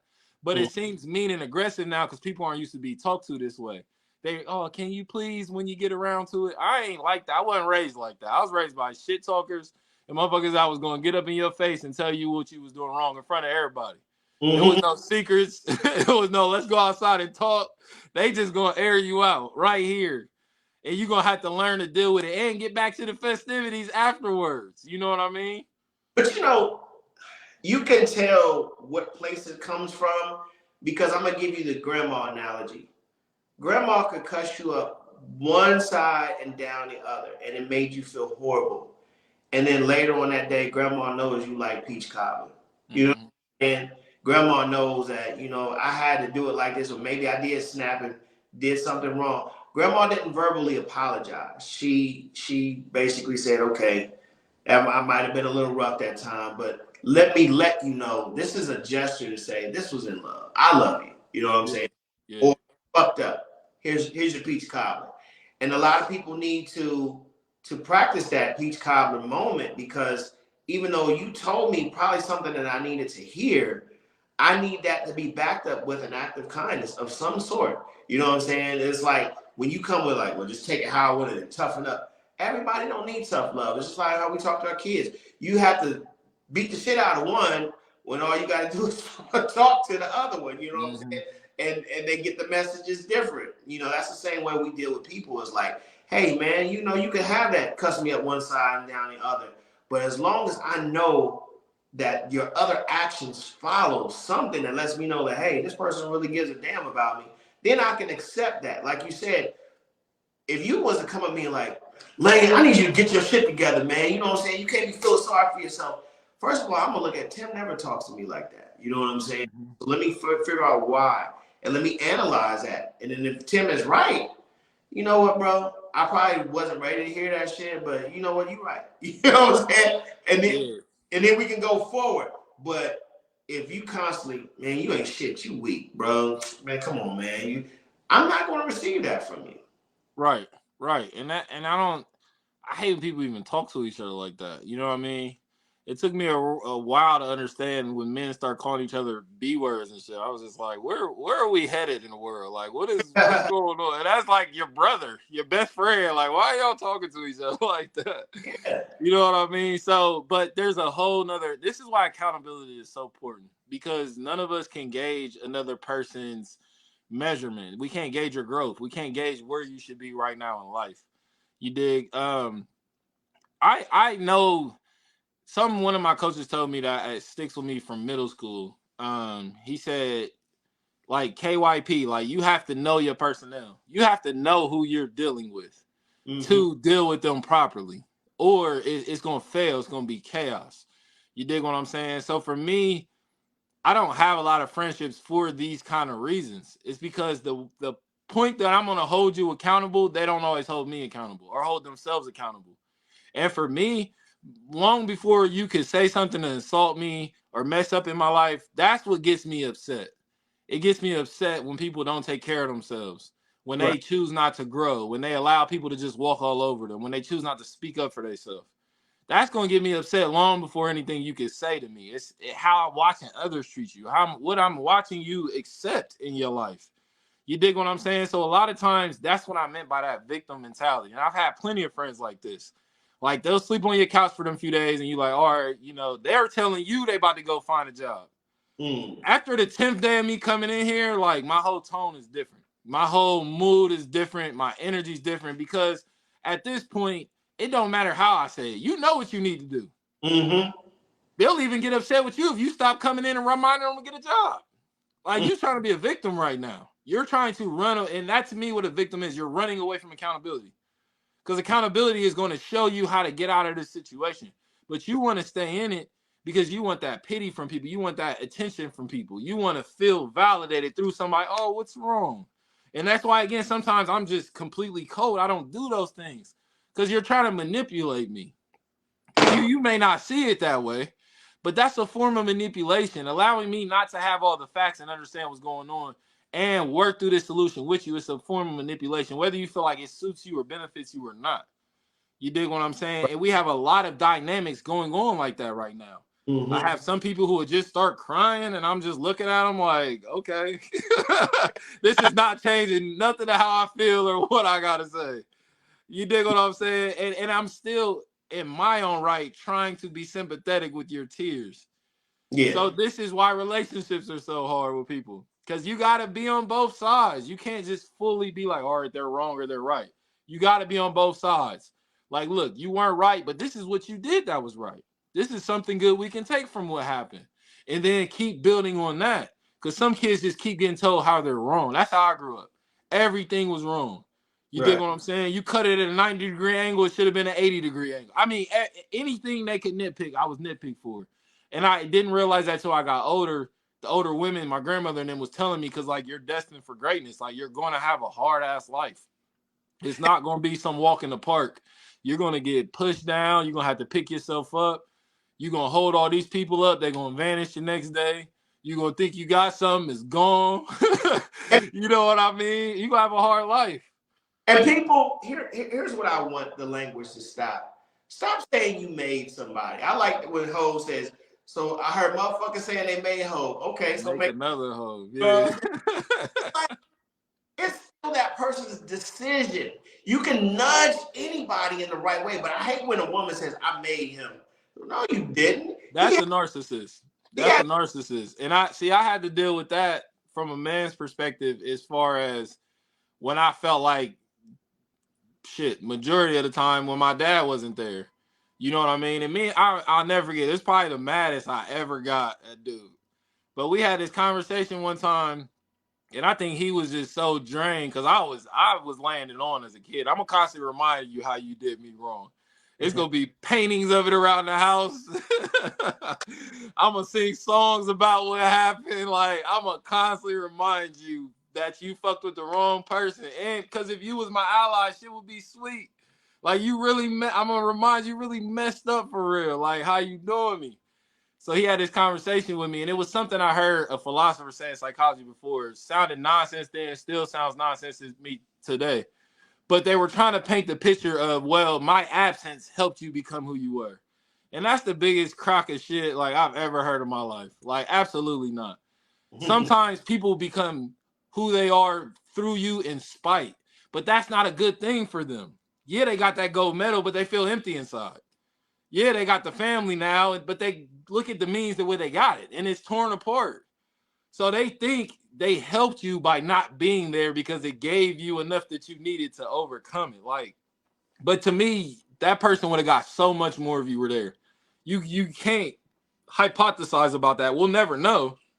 But in my humble opinion, I'd rather be there to love you, to give you strength versus saying, well, build that strength because you don't have me to use. You don't have me to support you. You don't have me to love you. So I'm teaching you early that you're on your own. You know what I mean? And every kid's gonna take that lesson differently. That's why I say I can't give you credit for that. Because Well, you could have gave my neighbor the same life as me and them turn out to be a drug addict right now, and I'm me. So you can't give yourself credit for that. I did that work. I pulled myself out of that.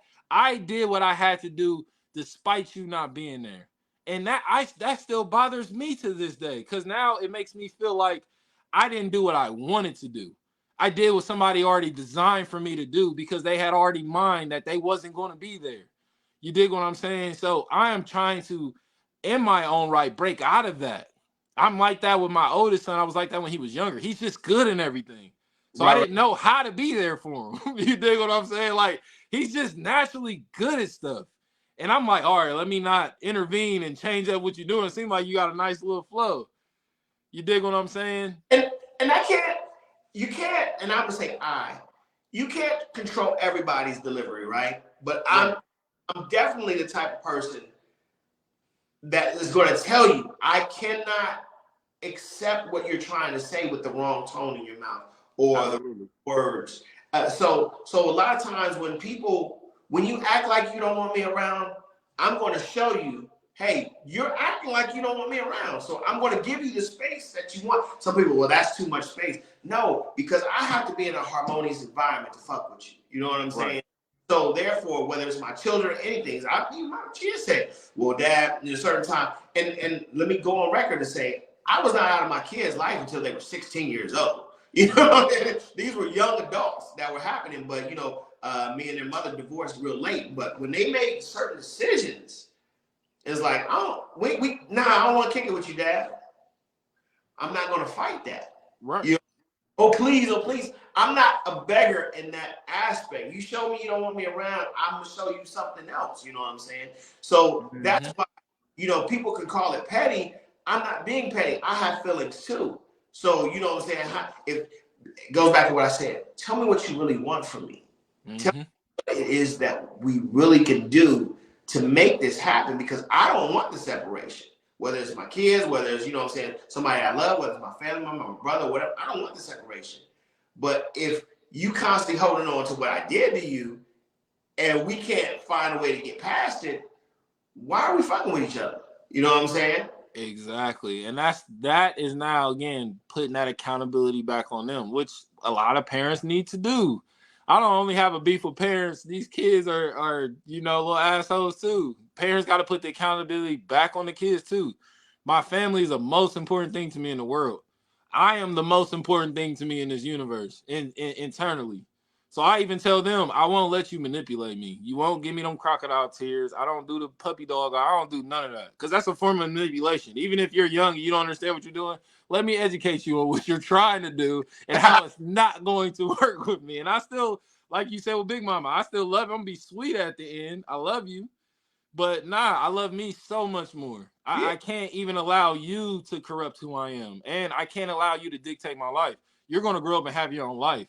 Our relationships and our marriages, that's the people you're going to spend the most time with in your lifetime. Yeah. So I love my kids to death, but this also isn't a competition between you and them. There's so many boundaries I've already been set with them. They ain't even old enough for relationships yet. So I'd rather set that up front, so when they start seeing that in their life through their friends, they going to come back to you. Oh, Dad, you was right. My friend, he having a kid at 15. Like, dang, that's crazy. Like, they can't understand that because you kept them in a reality to where that didn't exist. So now they're appreciating your parenting as they get older, because they're like, oh, okay, you kept me out of harm's way in that situation. Damn, you said this 3 years ago. You was absolutely right. So that just deserts, that reward comes later in parenting, sometimes not at all. And for a father, it's even less of the time. We don't always get that recognition. We don't Right. always get that pat on the back, you're doing a good job. You Right. dig what I'm saying? We get that cookie, like, congratulations, this is what you were supposed to do. And I feel both sides, because they ain't wrong. I get that. That's why I don't be looking for that in the world. Like, well, tell me I'm a good dad. Like, no, my kids are going to know if I'm a good dad when they're in my position and they feel confident in their decision making. Then my job was done. Yeah. People think I'm callous because of two reasons. I remind you that quote on the movie Heat. He said, never attach yourself from anything you can't leave in 3 minutes. You know what I'm Yep, saying? there it is. and I got what he was saying to me. When you live at how I grew up with the abandonment of everybody, I was always moving in a different house. I couldn't attach myself to something that was going to harm me later. You know what I'm saying? Or cause me to be into something like, well, I got attached to this friend, knowing I'm about to leave him probably within the next 12 months or so. You know what I'm saying? Yep. Attached here. So the time when, like I said, people think I'm callous when I be like, oh, you don't want to kick it with me no more? Okay. And they're like, well, you don't want to try for this? I'm like, I can only try so much, but if it's a test or a manipulation to see if I'm gonna come out and beg, you're not gonna get that from me because I'm used to people leaving my life. I'm used to, you know what I'm saying, me having to switch a situation. I'm a military person too, so you couldn't get used to a city. You gotta go ship off that, you know what I'm saying? So this is the way my life is built. The other thing is I'm a war person. Is you know, people always get the calm demeanor, but when I truly stand on something and people say, you gonna get this work, I'm like, you gotta bring ass to get it. Yeah. So the thing is like, you don't want this person because this person is gonna stand to the death on my respect and everything that I know and love. So when I tell you, don't talk to me like that, trust me, I'm prepared to see what's on the other side of that if you keep talking to me like this. You know, I don't want that because I don't want, like, my brother Alfonso was so, we shared a moment, and I want to share this because I do want to share this. I was telling you about the Africans that I, you know what I'm saying, I just de-escalated the situation. He was telling me about somebody in the club, and he was saying, Delayne, I'm over 50 years old. I don't want to die. You know what I'm saying? And my life can be taken out just like that based off of somebody dealing with emotions or temper or anything like that. So I have to really be careful. But at the same time, there's a certain level that when I get there, I can't come back from that. You know what I'm saying? So I'm also fully prepared for the consequences and the repercussions as well. But in my maturity, I try to de-escalate that so much. And I'm like, man, I'm the same way. It's like, bruh, I didn't think I would make it. I'm 1 year away from 50. And I pray that I see it. But I wasn't supposed to see 21. So I'm cool. You know, I'm cool with and I don't want to speak no death on my life. But at the end of tomorrow, I'm good. I'm more than I ever thought I would accomplish in life. And I have so much more to accomplish. But at the end of the day, Tim, I would be okay. You know what I'm saying? So when I'm in these situations, I'm like, yeah, I'm prepared. I'm prepared for whatever, but I don't want it to get that way. So this is where my empathy comes into play. This is where my understanding of this young person that's talking shit to me is coming into play. Because I'm like, you know, I've had young people like, man, I'll smack the shit out of you. You don't want what's on the other side of that smack because I won't stop. You know, I won't stop until I feel justified. And no matter if you're stronger than me or whatever, I'm going to find out where you live. And if I can't get you, I'm going to get something close to you. And I'm not trying to sound like a menace or monster. I'm saying, this is what's inside of me. You know what I'm saying? So before we get to that point, young sir, you got it. If I stepped on your shoes, I'm sorry. And I genuinely mean it. If I bumped into you, young sir, man, you got it. Hey, watch where you going, OG. Bro, you got it. What's on the other side of that? Yeah. And that's truly where, you know, because I feel the same way. And that's truly where I would feel sorry down the line because I know myself. Like, if we get into it and something happened to you, I'm going to feel sorry for your family and the people who cared about you. You know what I mean? That's why I don't be quick to jump into stuff. Because when you be in shit, you realize how quick it can go left. You know what I mean? And that's all a part of why we were young and wild. We had to learn those lessons the hard way. Couldn't nobody just tell you. You had to really start seeing it, and everything you and your brother was talking about is 100%. I was watching an interview with Styles P. He was talking about that, and he was like, "You don't really see too much happening. Like when a cat get past 35, you don't see him really out here getting clapped in the streets and all this because he out the way, like because he understands where the danger is and he go the other way. Like, so it's a lot of these kids that be happening because they in the mix, they around where the bullets is flying, you know. And this 35-year-old, he at home." Or they in their craft. They at the park. They enjoying their life. You know what I mean? They traveling. They not on the block.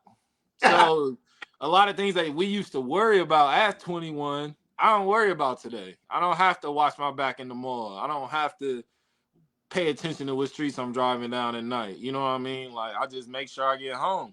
Yeah. And that has to come later on. It has to come through that experience and through making those mistakes. You dig? Like, we all have to remember we were all young ones. We were all going to be young ones. So we all had to keep making these mistakes. And to me, finding that love for them through that is a type of forgiveness. Like, I'm sorry the world turned its back on you. I'm sorry your parents couldn't see the value in you. You know Mm. what I mean? I'm Mm. sorry life had to give you such a tough hand. Yeah, You yeah, know what I mean?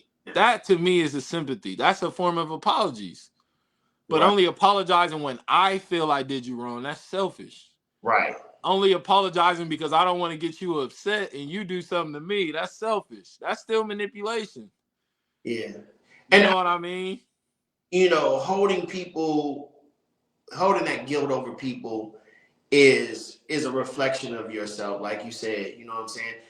Once again, ladies and gentlemen, this topic was definitely something that I've been dealing with, and I would advise, set yourself free first.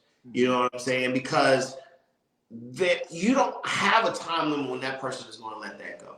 You don't have when you allow that person to put you in that type of predicament, you're always going to put yourself in that mental prison. I love that picture where, what I'm saying, the guy willingly goes into his mind and there's bars. It's like a door. He willingly walks into that mental prison because he's allowed so many people to be like, well, you did me wrong, or you're a horrible person. And you start to really internalize all these things and what people are saying. And there's no self-talk. Going back to what I said, if you start to internalize even what other people are putting on you, it becomes an emotion. Emotion becomes a vibration, and your life reflects whatever you're vibrating or bringing or attracting into your life. So this is why the boundaries have to be set, or you have to tell that person, hey, I'm sorry and I apologize. I wish the outcome could have been different. I really do. But I'm human, and I have, subject to fallacy. I'm subject to fucking up. Mm-hmm. Now, granted, I'd like to think that I was a good person because I want to rectify this. But if we can't move past it, let's move away. And I think that's the best thing to do. Oh man, I've lost so many good people in my life for those reasons. They just can't comprehend. And it could be one thing as small as how you talk to me.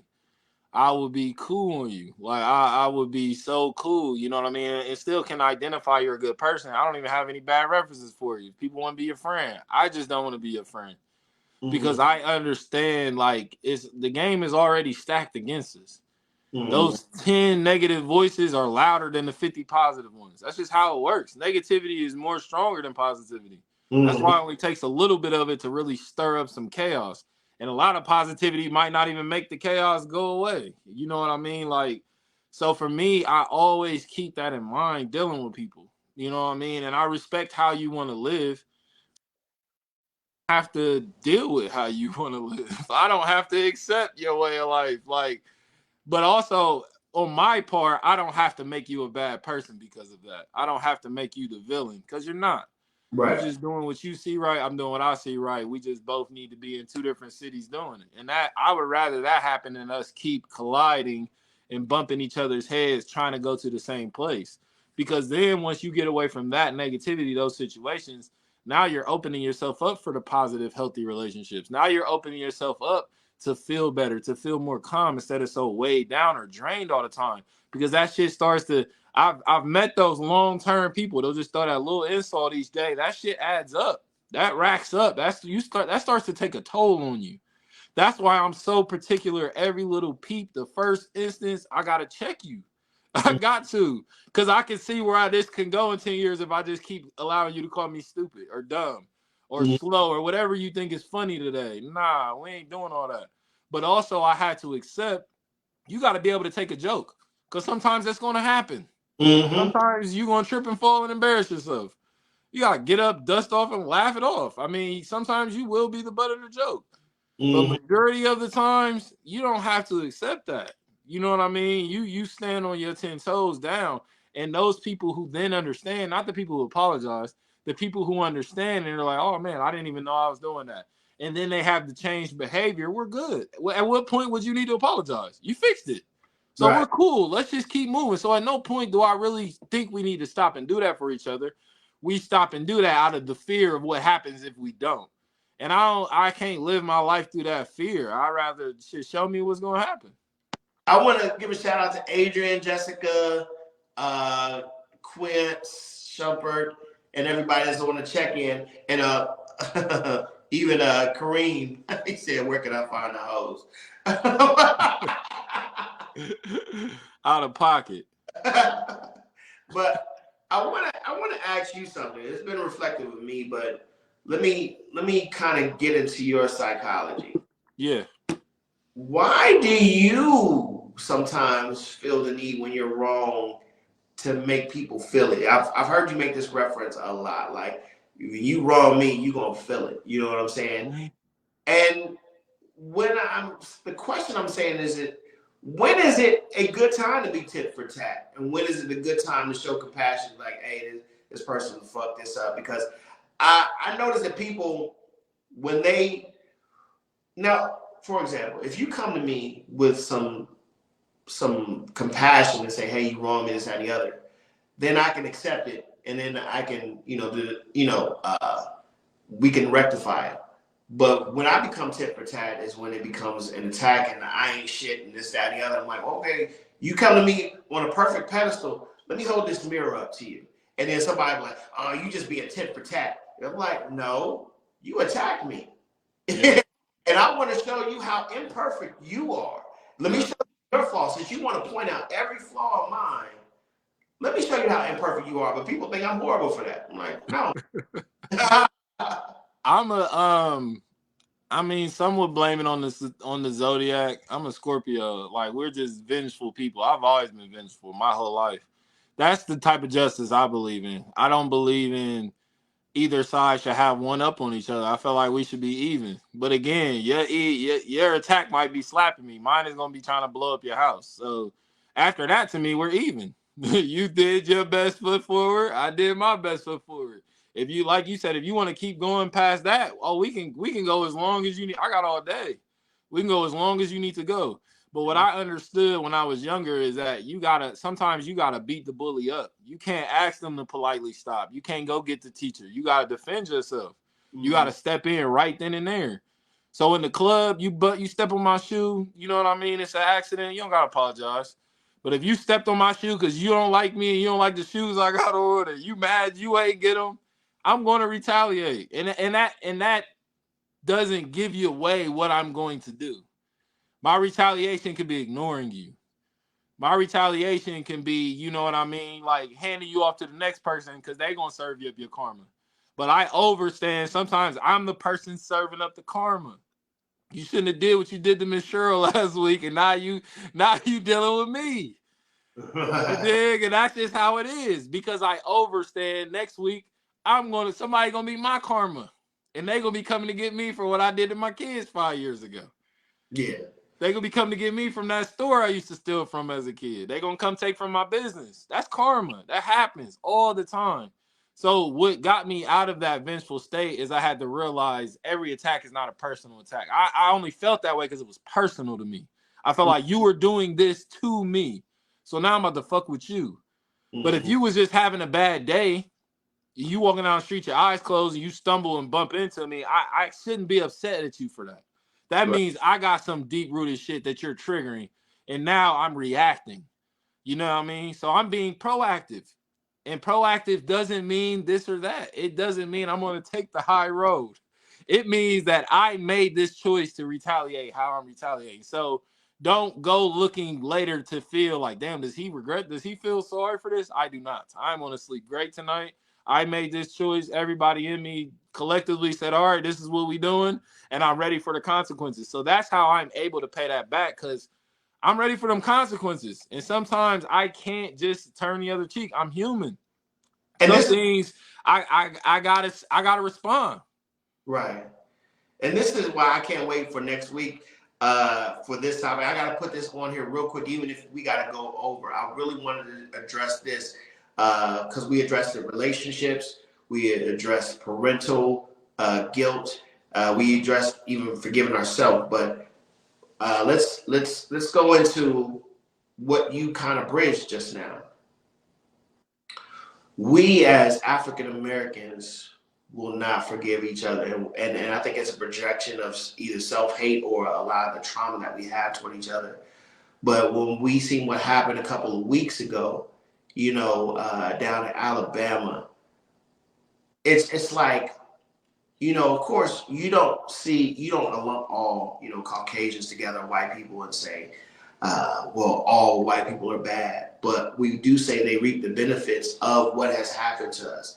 The majority of them do, you know what I'm saying? So when things like that happen in Alabama, we just be like, yo, this is pent up aggression. But we're still passive when it comes to the things that they do. We're still passive. 400, 500 years later, we're still passive. And no, do I want a racial war? Hell no. But I do want this unbalance to stop, this economic unbalance to stop, the mistreatment of us to stop. I do want this to stop, but we will hold our own under the fire, whether it from Martin Luther King to R. Kelly, and be unforgiving. You know what I'm saying? But we'll forget everything George Bush and Ronald Reagan ever did. Yep. We'll forgive what the hell Donald Trump is doing. And we're like, well, he's the apprentice guy. But these are the people that constantly oppress us and keep us in this bondage. Why are we so forgiving of the police, but we're not forgiving of our own brother? You know what I'm saying? I don't understand. Or let me give you one better yet, even common. We'll forgive our boss that we answer to every day, that keeps us oppressed and subjected and has us go home and torment and terrorize our family because we can't give it to him because he controls our money and our paycheck. This is why I had to step away from corporate America. This is why I had to step away to grow my hair. This is why I had to step away for freedom. And this is why I posted the other day. I said, if you only knew what I sacrificed for freedom, you would have a different perception of me. But I know I gave you two things, but can you address any of those things? Nah, that was deep. You know what I mean? And that's a lot of I feel like what you explained is the nuance of when people say slave mentality. It's how it's modernized because it's still a form of slavery. It's ownership. Like they own you. And nobody in their right mind is going to destroy the person that's feeding them or providing for them, so to speak. That's why we don't overthrow the government. That's why they created government assistance. They needed us to depend on them. So then we're not going to become, we're going to stay codependent. You know what I mean? We're not going to become free and we're not going to worry about ourselves and our own communities because last time we did that in Tulsa, they bombed it. That's the point of them bombing it. It wasn't to get rid of those buildings. It was so nobody ever got this bright ass idea again. Because when y'all start working for yourselves and owning your own shit, we can't answer to them. We won't listen to them we will have no reason to. Right. You know what I mean? And a lot of it is still deep rooted in the injustice that all of this started from. Now you're starting to see presidents in Africa that are apologizing for their country's role in slavery, for them helping ship people away, them helping go into other tribes and find people to send into slavery. We still ain't right that wrong. It's just black love and black power. So it's still a lot of hurt that hasn't been addressed. We need those conversations. It goes to show the apology don't mean shit. What's the actions behind it? What you gonna do next? That's what's important. America's never apologized for it. They still teach us and show us slave movies. We still ain't got reparations. People are still slaves in the music industry, in sports, in school, like at work. Nothing's changed. So that goes back to what been talking about this whole time. Apology means nothing without change behavior. You can apologize to you blue in the face. If you're not planning to treat me better, save them apologies. Save them crocodile tears. Let's just go on our separate ways. So that's what's happening right now in America. We're realizing how we can take the power. And nothing's going to change until we take the power. As long as they still run the country and we got to go to them to borrow money and we got to depend on them for our food and our medicine, they have a say. That's why I get upset with black people. It's like you're complaining about a system you're perpetuating. You're living in it on assistance and being in the workforce. You're allowing them to stay in control. You're living in it by having a white landlord, by not owning your property, by not growing your own food. So you can't complain about what's happening as a result of that when you haven't even tried to fix the initial problem. And it ain't white people. It's the fact we have no sense of unity. We have no communities anymore. We have projects. So yes, they gave that to us, but we had to accept it. Mm-hmm. Yeah, the police is killing us in the street and we're upset, but shit, we ain't fighting back. You think they just gonna stop? You know what I mean? It's not gonna happen. So that's the problem. That's what Asada Shakur said. Like, no one's gonna give you your freedom. Like, you have to take it. Like, you have to take it through aggression. Not through begging and pleading and asking, oh, excuse me, oh, I'm sorry, did I get in your way? I know I'm in your way. Like, get out of my way. You Right. know what I mean? And if that makes me mean, so be it. Like, if that makes me the villain, so be it. That's where spirituality got me. That's where people can meet me at on that level. Like, I could be an angel or I could be the devil. Like, and you could take that however you need to take that to live on with your life. But I'm not tap dancing and entertaining people to make them feel more comfortable about my presence. You know what I mean? I'm not ha and kikiing and giggling with people to make them feel more secure. I'm not smalling myself to make people feel big. If it's too much for you, get out the way. Man, Like, straight up. and that's why I'm just glad that what the direction my life is going in. I tell people, and even my significant other, I said, man, I didn't have to struggle and go this route. I could have easily, I got 2 degrees. I got 20 years of financial experience. Of course, I do have a lot of teaching skills. I could have, then went into the educational world or what have you. There could have been several directions I could have been, but this thing, was really important to me. Media, and the reason why media was so important to me is because of what we get fed all the time. Yeah. We're not guaranteed to have 40 million views or anything like that, but the people that are on, good morning, Adara, the people that are on here, let me be the spark, the spark that sparks the brain. You know what I'm saying? That changes the world, as Tupac said. But when you're on this road, and that's why I said determination is so key, is because it's going to be uncomfortable for you and everybody that's along that ride. You know what I mean? Mm-hmm. I'll tell you what, if you want to get a path or a goal or a purpose in humanity or any type of community work, you may not be rich. you may not. Man, You may not. hopefully you're not. Yeah. Hopefully you're not. I don't even listen to the messages coming from those pages with 40 million views. You know what I mean? Like, Yeah. I'm so old school, it's crazy. I still listen to the greats. I still study the greats. You know But what I mean? KRS-One said it perfectly. Like, entertainment is mainstream. The truth is underground. You ain't gonna find that on mainstream media. You gonna man, get a bunch of watered down nonsense. and this is why I loved a lot of our old school civil rights leaders, is because they lived in regular houses. They lived in the community. Yep. They didn't have these big old mansions out. They lived amongst the people. And that's the path I chose. When Charlemagne said, when you get into this business, you got to know if you're for the people or you're for the machine. And I chose to be for the people. So no matter what, like you said, Denzel didn't take the road, and I choose to take the road of Malcolm X and Denzel.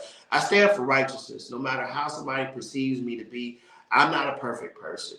But at the end of the day, I do, and anybody that knows me knows that I stand for righteousness. Now, those who choose to look at my contradictions, we're all humans filled with contradictions. So that Right. doesn't justify the summation of who I truly am. Who I truly am, as my declaration, is a person who stands for righteousness, a person who stands for family and to build strong families. Even though I was not shown that, I still want to be the instrument and the vessel that promotes strong families, because this is what broke me, is not having a strong foundation. It's not having those people. When I look back, like, I love the meme that says, when I throw my hat up in the air, just know my people's coming. Well, a lot of times in my life, I threw my hat up and my people never showed up. You know what I'm saying? But that doesn't mean that I'm going to be the stumbling block in the way because it didn't get. I want that next young man that I go teach to have his people, when he throws his hat up in the air, his professor's coming, his mom's coming, his dad's coming. And that's the confidence that we all should have.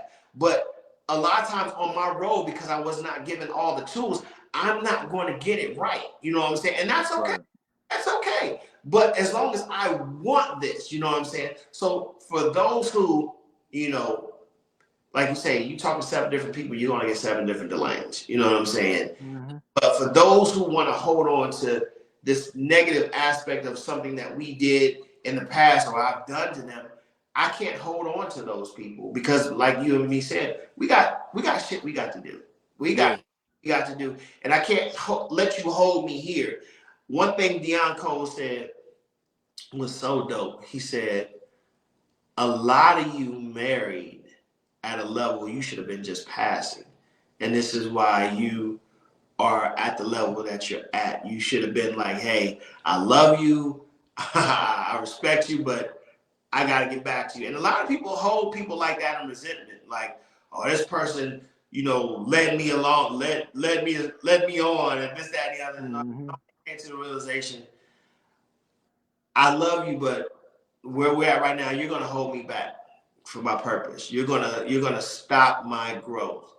And if you really love a person, you can accept that and be like, you know what? You got to go grow. And no prime example of this, and I'll shut up and let you close, Tim. Mm-hmm. The documentary of Biz Markie, his wife, they were friends. And he one day proposed to her. And she said, no, my career's jumping. Biz, I get it, but nah, I'm cool. And and so they went on their life. Biz, of course, turned himself into a DJ and a world-renowned DJ. He's come here several times. I met him, very good brother. Of course, we lost him a couple years ago. But when they linked up again, and she went to the house, she said, "Why everything that I left in the house is still the same. Everything in the house you left just the way I left it 10 years ago." And you know what he told her, Tim? He said, because I knew you would be back. I knew I had to let you go. We don't let go of people for fear that, well, they're going to pass me by, or they're going to pass me up. And sometimes you do need to let those people go to grow. You know what I'm saying? And if it's in the cards for them to circle back around, and that's what it is. But a lot of times, when we hold on to these people, we stop at a level we should just be passing, you know what I'm saying, to get where we got to get. And I want people to really understand that. It's like when you have to separate yourself from a person, when you have to leave a person where they are, you're not a cruel person. You're just a person that understands that, hey, this is a square peg in a round circle at this particular time. Who knows what the future holds, but I got to go do this. And maybe sometime we can circle back and do that. Yeah. And I think if we want to call anything unconditional love in a relationship, that would be that unconditional love. Telling people the truth about how you feel is both the hardest thing you have to do in a relationship, but the best thing you can do for them too. And that's why I say forgiveness is a hard thing because you never know how you hurt someone or how they're taking it. So in those situations, I feel like I'm telling you I no longer want to be here, not so I can hurry up and get away, but so you can hurry up and get into your life that you're supposed to be living. Because you're either showing me or telling me this is not the one for you. So cool. The best thing I could do for you is help you get on your way or help you find what you want to be doing, even if it doesn't involve me. But that's why I say so much of this love is conditional because they only see your happiness with them in it. They Right. don't think you can have happiness with them in it. I think that's where it comes the vengeance when everything falls apart. You got to prove to them they're missing out on something or they needed you to get to this next level, this next step, which sometimes is the case, but that's not our battle. You know what I mean? That's not something we have to prove to them because they may figure it out in 10 years. That's still a win for them. That's what we want for them. We don't always get out of a relationship and just figure out our new lives. Sometimes it takes time, but the journey is not getting into that same relationship with different people. It's not continuing to make that mistake that you realize is not for you. You dig what I'm saying? And then being with a person who doesn't make you feel guilty about making that choice.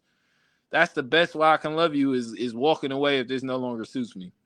But it's Yeah, hard for me to say I love you if I'm just stringing you along. right. You know? And sidebar.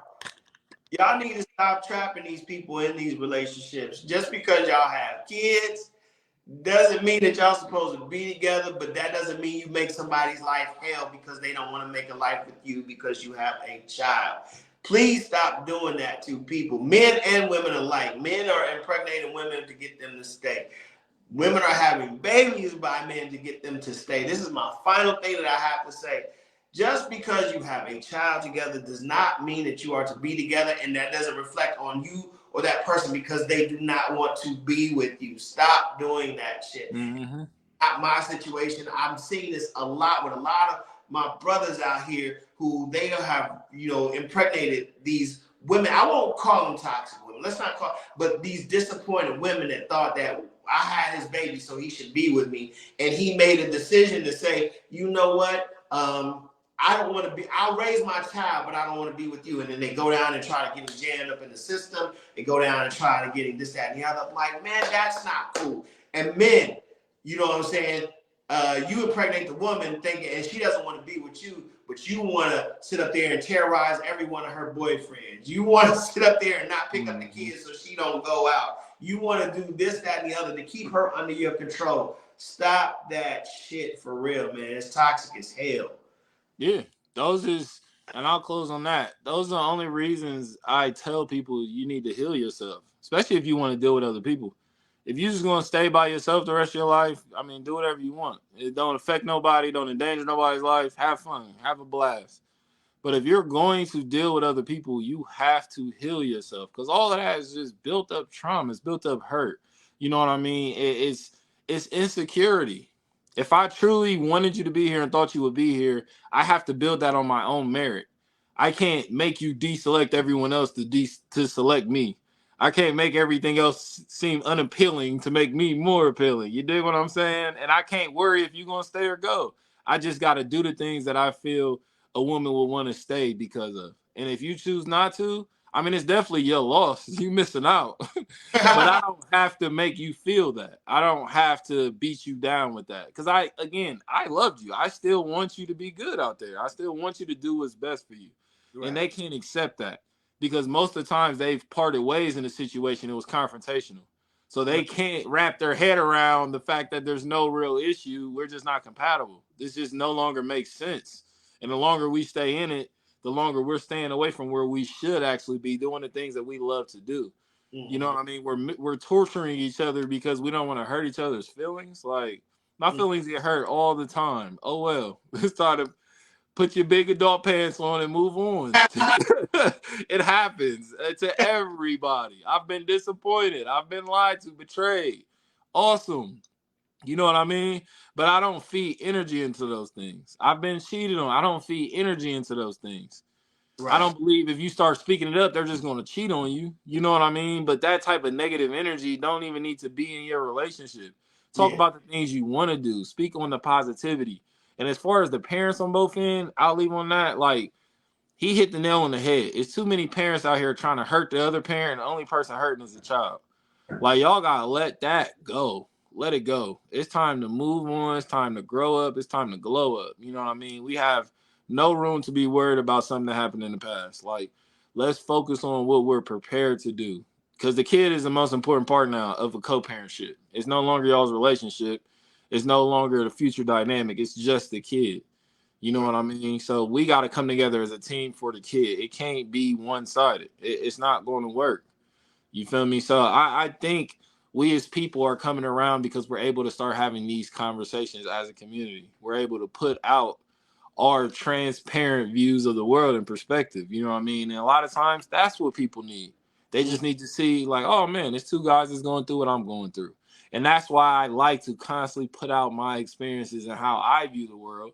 Because one person can view it as wrong, one person can view it as right. Awesome. Like I'm still gonna talk my shit. So that's the only truth is I'm gonna talk, whether you believe what you want to believe. You know what I mean? And I hope that my children can decipher through all my teachings and use it to the best of their abilities. But at no point am I trying to manipulate or control who they become as people. I've accepted whoever they become, and I'm going to support whoever they become. Absolutely, man. Thank you guys for tuning in. I know we went a little bit over, but we had to unpack a lot of stuff. So thank you. You know, we do this each and every single Thursday. Tonight I'll be at Double Take. So four birthdays to celebrate. So it's going up at Double Take tonight. Tim, you got anything going on before we leave? Next Thursday, I'm at Adela's on Oak on Thursdays. It's free. Come out, network with us. We're gonna be doing some poetry. My boy Steph got a whole bunch of new wings that we're gonna be releasing. New books out. Make sure y'all tap into Amazon. And most importantly, love on yourself. You know, we give a lot of our best love away. We give a lot of our best years away. Like, love on yourself and give that to you. I feel like I'm just stepping into my prime, you know, as an adult. Mm-hmm. And I'm slowing down. I'm being more cautious and more careful of where I spend my time, things I speak about, you Mm-hmm. know, being more mindful of the things I eat, the things I listen to. And I think that's very underrated in this society. I don't think we think about ourselves enough. We're trying to help everybody. We're trying to fix the world. We're trying to do all these things. Mm-hmm. But, you know, just take that time for yourself. If it's the weekend, if it's the week, it doesn't matter. If it's your birthday, that's how you spend it. Just get used to loving on yourself. Mm-hmm. Absolutely. I appreciate all the comments. Adair. We'll see you all next week. All right? Peace. Peace.